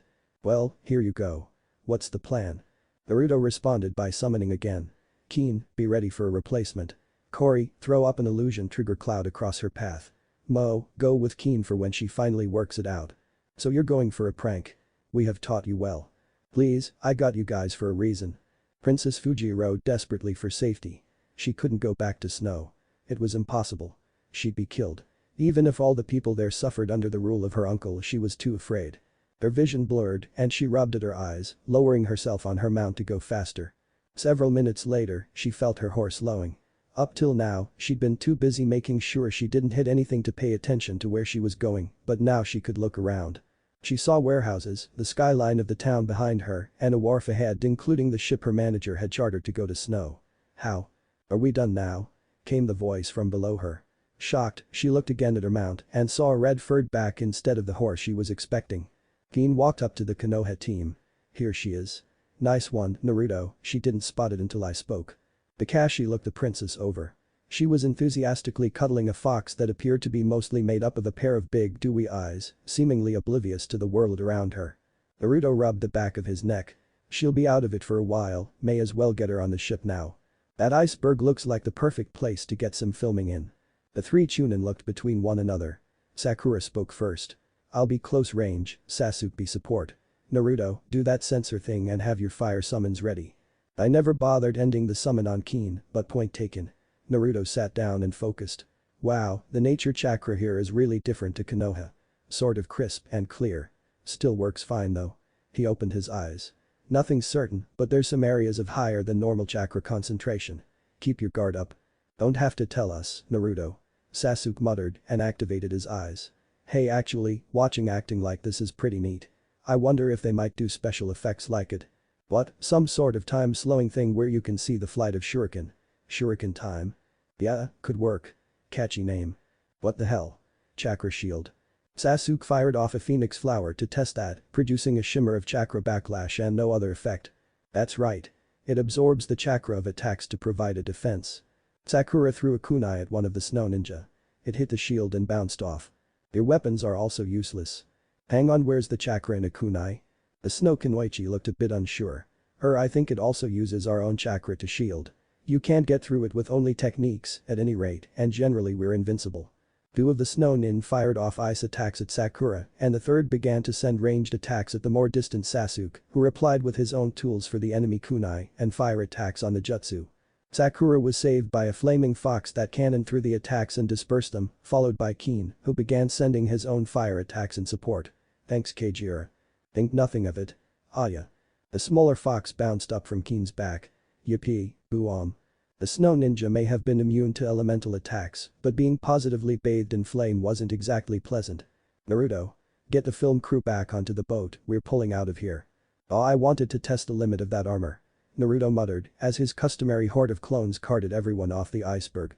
Kakashi's contribution to the fight was to throw a copied ice technique at the snow ninja, something Sasuke quickly began to do as well from the back of a hawk summon.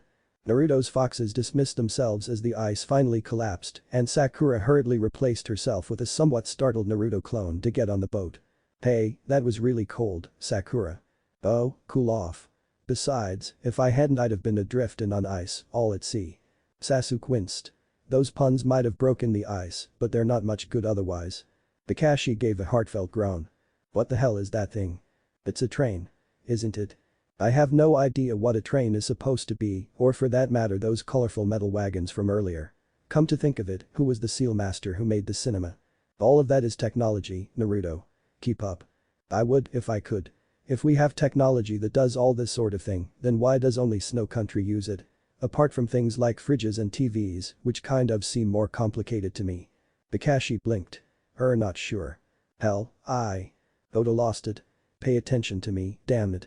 The train's sides opened to reveal kunai launchers. Naruto formed a quick seal and continued talking. I'd rather not. Now, as I was saying. Hundreds of clones formed and began seals. Gusty barrier. Sakura watched as the walls of wind threw the kunai barrages everywhere but at the targets. Nice one, Naruto. When did you learn that one?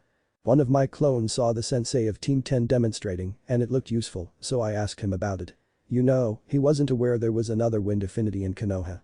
He was so pleased. Then I just put 50 clones on it for a week and here we are. Sakura tried to track how much time Naruto had spent on the technique. That's what, a year's training. Not really. All it means is that I get the absolute top % training day, 7 days in a row. I've always learned kinda fast. Tell me about it, hang on, is Asuma Saratobi the only other wind affinity in Konoha? Seriously? Kakashi nodded. Wind in general is pretty rare and we live in the land of fire, so elementally wind is at a disadvantage. Arg. Doton shouted. Retreat and get the airship, you fools. Sasuke shook his head. Why Naruto let himself get captured, I have no idea. One of the remaining clones on the ground snickered. Easy. This way, the boss gets taken to the castle and then he can bring you guys along. But will he be able to break out? Or summon? Sakura thought for a moment. Right, stupid question. He can shapeshift and has 9 tails of chakra in his gut. Exactly. 3, 2, 1 and I can't take it anymore. Naruto gently tugged on his second chakra source, then pushed. The entire prison lit up like a Christmas tree and then the less well-buffered absorption arrays began to explode. Princess Kazuhana gasped. What are you doing? Me? I'm actually putting some effort into things. The seal tag on the door exploded, doing nothing at all to the Jinchuriki, but handily blowing the door down for him, and the manacles gave way. Naruto dropped his tailed state and got to summoning. Aya, Nii, you know what to do. Kakashi sighed as his other 2 Chunin vanished in smoke. Right, we may as well attack now. I should really see about getting in on that whole reverse summon network they have going. It's alright, I knew this, Naruto. When I returned here I would die. Naruto replied by punching out a tail of forming chakra at the black chakra armor and took some considerable satisfaction as it began to glow red hot. Doton hurriedly disappeared up into his airship before the seal arrays could overload completely. Aw, that would have been fun. Hey, princess, where's your necklace? He took it. He must be going to activate my father's hidden ultimate weapon. Naruto sighed. You know, technically I'm the ultimate weapon here. It's some kind of sealing technological wonder, I have no idea what it is. Doton could do anything with it. Fine, fine. I suppose regime change is a worthy goal. Hey, does this mean we're going to be in the next film? Well, look at that. It's a light show machine. Doton winced. Never mind that. I'll still get rid of you, and then the 2 of his chakra-armored ninja got hit by lightning bolts and collapsed. The third, the Kunoichi, looked around wildly for a second before a blizzard of kunai exhausted her chakra shield and took her out. Sakura grinned. Ceasefire, Naruto clones. I knew getting you to collect all those kunai would come in handy. Sasuke banked overhead on his Thunderbird. And turns out that they can't really handle the lightning element. Go figure. Doton turned to the disaster in shock. What? The chakra armor is invincible. Naruto spun up a Rasengan, watching as it collected the local rainbow effect chakra. This is kinda cool now, I want to see what it does. Just try it, brat. Your teammates may have beaten my subordinates, but my black chakra armor is much stronger. Eat prismatic Rasengan. Aig. So much for that. Hey, it looks like he hit the light show machine and he broke the ice and what? A pulse of power spread out from the machine and in seconds the entire country was suddenly the perfect picture of springtime. What the hell? That cannot be natural. Sakura looked it over. This is strange, I can almost read this. It seems to say something about the glory of spring to the land of snow. Sasuke dismounted from his hawk. I don't see anything. No, I mean the seals themselves. I know, lost it. Whatever it was, I can't see it anymore. I'm more concerned about where the animals came from. Naruto said. I mean, come on. Butterflies. Oh, hey Sasuke. Finished the Rasengan. Sasuke nodded. I think I might try adding an element to it, actually. How hard can it be? Your choice, just do it with a shadow clone. I guess you copied that off me. No. You do it with fewer seals, I can only copy complete seal sequences. Huh. Makes sense, I suppose. Naruto ran through the complete normal sequence for the shadow clone and only made one this time. There you go. Thanks. Sasuke formed a shadow clone and it began to focus fire chakra into the whirling ball of the Rasengan. Boom. Bits of debris rained down around them and Sakura hurriedly fired off a water technique to put out the nascent fire. Wow, I see what you mean. There's no way I'm trying that myself. Naruto did a double take. Our next mission is to escort someone having a foot race. This is just sad. Yes. Someone called I Date Marino. Sakura read. I Date Marino? As in that Ibiki guy who tried to traumatize all of us?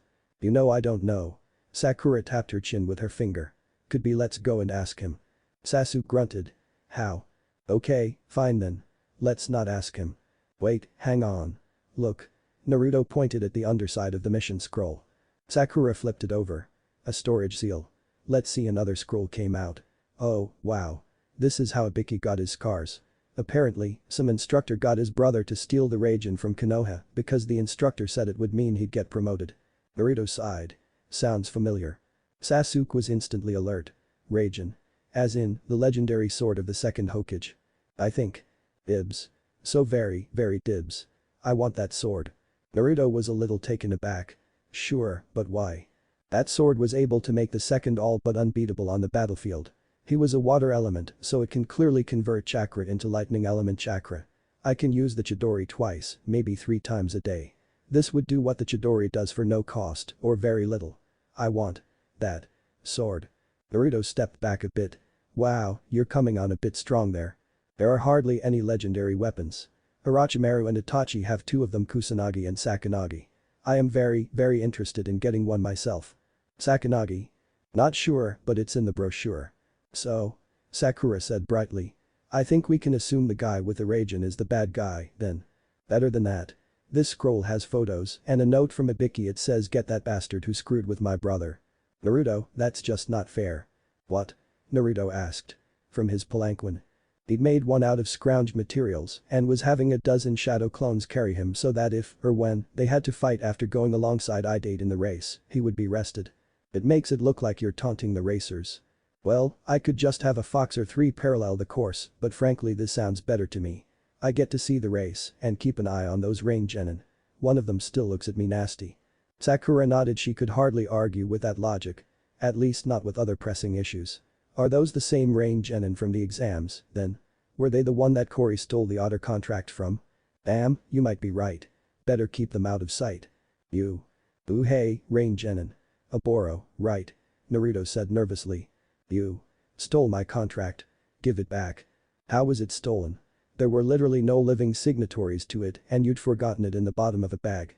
Besides, I can't give it back, I don't have it. Oboro was by now practically shaking with anger. Who does, then? Naruto pointed to Sakura. She does. Thanks a lot, Naruto. Anytime. Sakura sighed. I'll get him later. Now, the thing is, I don't actually think you're right for them. They seem really pleased with me and you're not the sort of person who'd fit them. If I am, we're quite different. Sasuke tapped Oboro on the shoulder. If you perform the summoning technique with no contract, you get sent to the land of the most appropriate summon. You might want to try that. Fine, I will. And if I get sent to the land of the otters, you're giving that contract right back. Oboro took a soldier pill, flipped through the hand seals and vanished. Sasuke was counting to himself. And 0. Boom. What just happened, Sasuke? Sakura asked. I planted an explosive note on him on a 20-second fuse and made him remove himself from where there are witnesses. Fiendish and slightly ruthless. Thanks. Naruto, meanwhile, was chatting with Mubi and Kagari. What, your cage wears a slashed headband? That doesn't make sense. He's God, he and his angel can do as they like. I thought most people were polytheist, you know, the gods descended from Izanami and Izanagi, that sort of thing. I myself am rather partial to Inari. Most are. But we are not anymore, for Pain, our god, and his angel have shown us the error of our ways by killing the false gods and their foul servant the salamander. Naruto shook his head. And I thought people found my ramen obsession weird. In the land of the oil-producing squid. Think. Oboro looked around wildly. Where am I? He became aware of a hissing. Looking down, he saw the tag on his clothes. Oh, son of a. One of the squids saw him and his eyes widened. Boom. Boom. Bababa bba boom. Teen sneezed. Woo, someone did a really good prank somewhere. A rain headband bounced past. Well. Just goes to show that 3 chunin who were promoted too early can't take down a jonin. Aoi chuckled to himself. But I suppose I can be magnanimous. I'll put the effort in to kill you with the most powerful weapon I possess, the Raijin, the sword of the lightning god. The traitor pulled the hilt out of his pocket and lit it, the legendary sword crackling to life. Then everything happened at once. The 3 Konoha chunin of Team 7 vanished in smoke clouds, a hawk shot past at head height and bit Aoi's fingers, then another and larger one followed and Sasuke astride it grabbed a Raijin out of the air. Naruto emerged from underground with a tiny fox on his head and Sakura replaced with it as it jumped off his hair, then she began providing cover as he charged the shock jonin with a Rasengan in each hand. Aoi, it transpired, wasn't a very good jonin. Well, that went well. Sakura said brightly. You're telling me? We managed to help out Ibiki's brother and get him closure, completed the mission, Sasuke has his sword. Yes, you will be my sword and that is a good thing because Raijin is a good sword. And is being kinda creepy and the land of T feel in debt to wait a sec. Idate couldn't become a chunin because he failed the chunin exams. Sakura shrugged. Yeah, so? When? At what point in the exams can you fail permanently? That question from Ibiki perhaps. No, if you took it you passed. Huh. Don't know then. Ah, good. Team 7, I have an urgent request for you. Apparently, spies of Orochimaru's broke into the village and stole the still traumatized Niji Hyuga. He didn't offer much resistance. Sakura raised her hand. Shouldn't that be kidnapped? When someone's that rigid they get stolen. Anyway, they are heading for the village of Hidden Sound in the land of Rice, you're directed to retrieve him. Support has been requested from San but may not arrive in time. Hirobo chuckled. You haven't got a hope of getting out of here, I'll drain your chakra dry. The earth dome began to vibrate, then glow red. Jirobo started sweating, seized up and fell backwards. A pair of monstrous chakra arms burst through the top of the dome of earth and began tearing pieces off. The Sound Three split up and began running for it as Naruto tore the dome down. Sasuke grunted. You could have done that a lot quicker. Yeah, but this way looks better. Alright, we need to follow them. If you work out which is the barrel, let us know. Sakura instructed. Wait, barrel. Sasuke frowned. Naruto explained for him.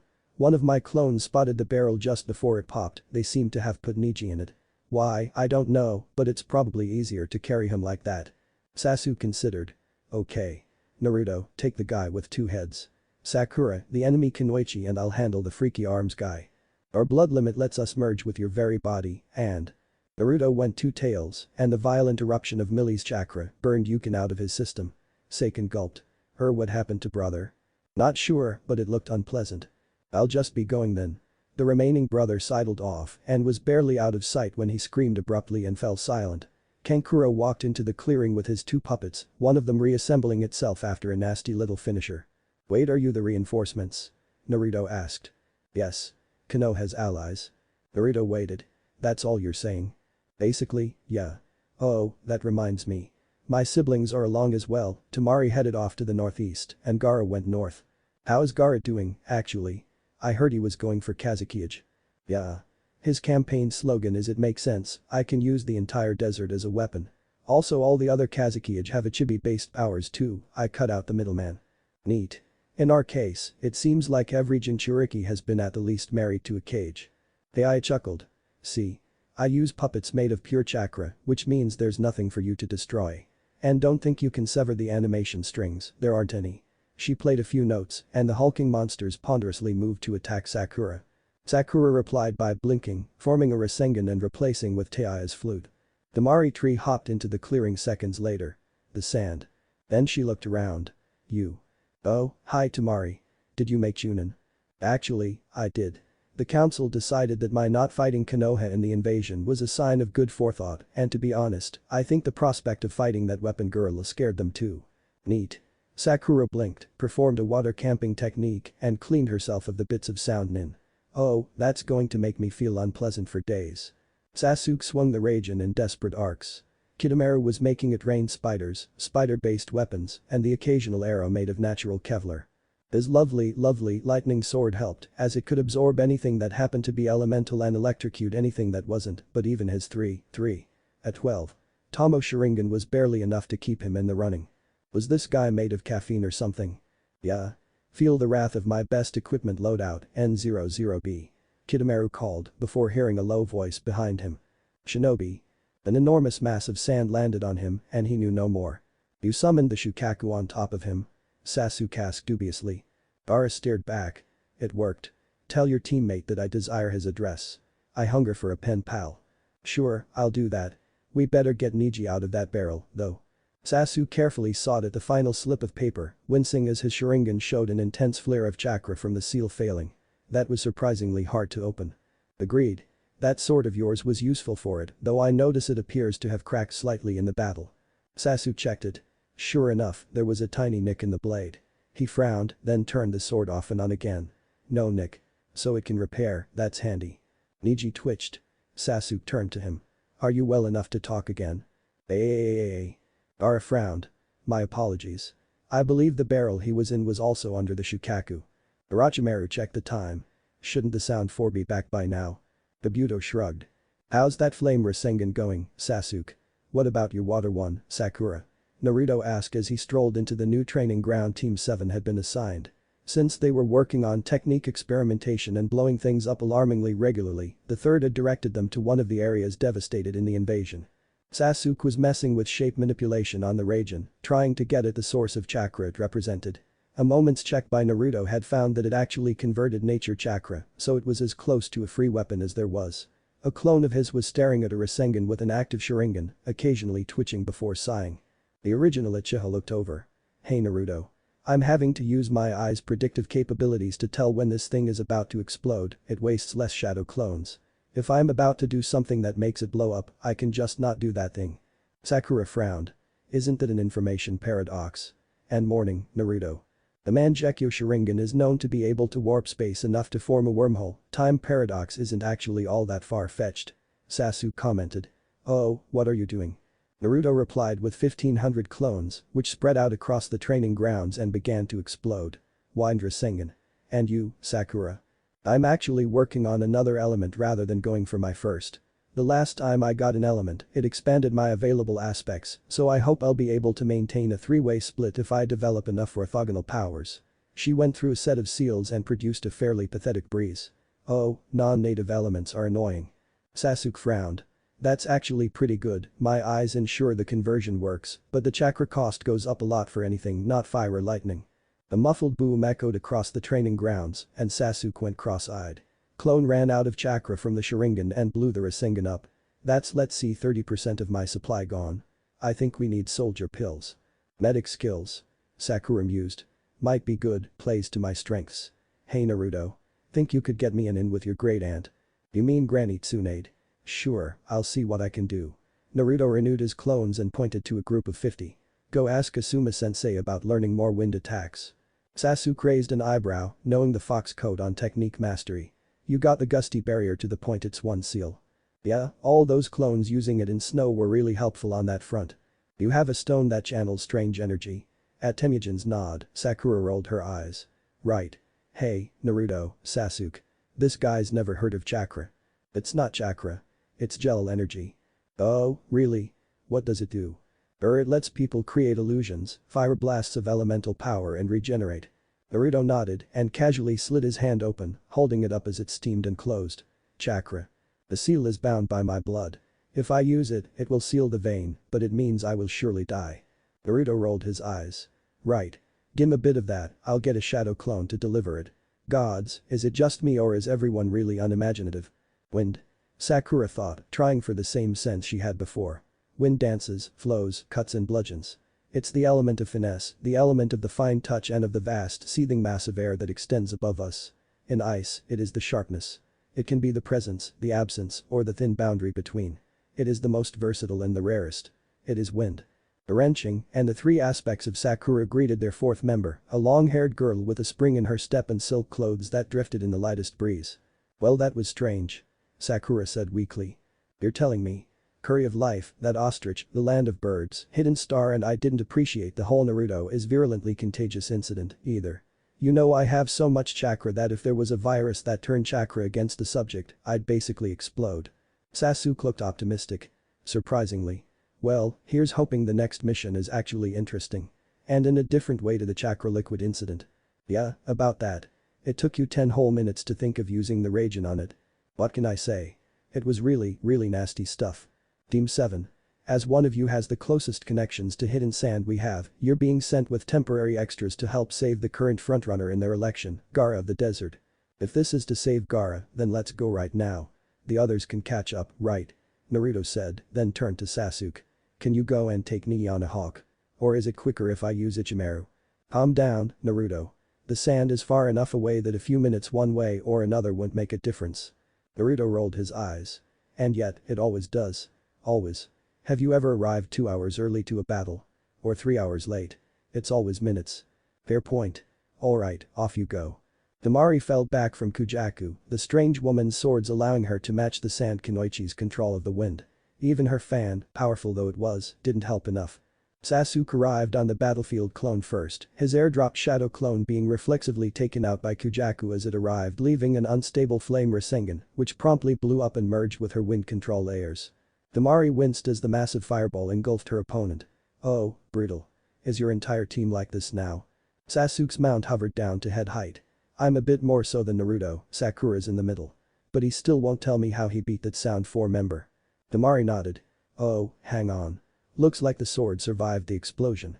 Sasuke jumped down from his hawk and went over. Yep, both of them. They're wind-natured according to my eyes, and Naruto's wind element. Want one? Sounds good. Oh, that reminds me. Sasuke tossed one of the swords to Temari. Naruto asked us to say this. Soon as allies. Damari groaned. You're never letting us live that down, are you? Naruto might in a few more years. Kankuro sent his remaining puppet around Raigan in an arc, trying to stay far enough away to avoid the attacks from the Garian sword. Raigan chuckled. You sand puppeteers are never good enough to fight on your own. Always relying on your pathetic little puppets. Kankuro jumped back from a strike. Then drop that sword of yours and we'll call it even. This sword is one of the prized weapons of the artisans of Takumi village. I will never give it up. The javelin pinned his arm to the ground. Sakura appeared from the trees, flanked by otters. Nice situational awareness, there. Raigan clenched his fists in rage and activated the special mode of his sword again, forming it into a dragon that lunged for Sakura. And he took a vicious chop to the back of the neck. Sakura's clone dispersed as the attack reached it. Looks like my illusions are still up to snuff, too. Who would have thought that a sound displacer would help so much? Oh, and the leaf. Kankuro nodded. Impressive. I like a good illusion. What was that last one? Cloaking, general purpose.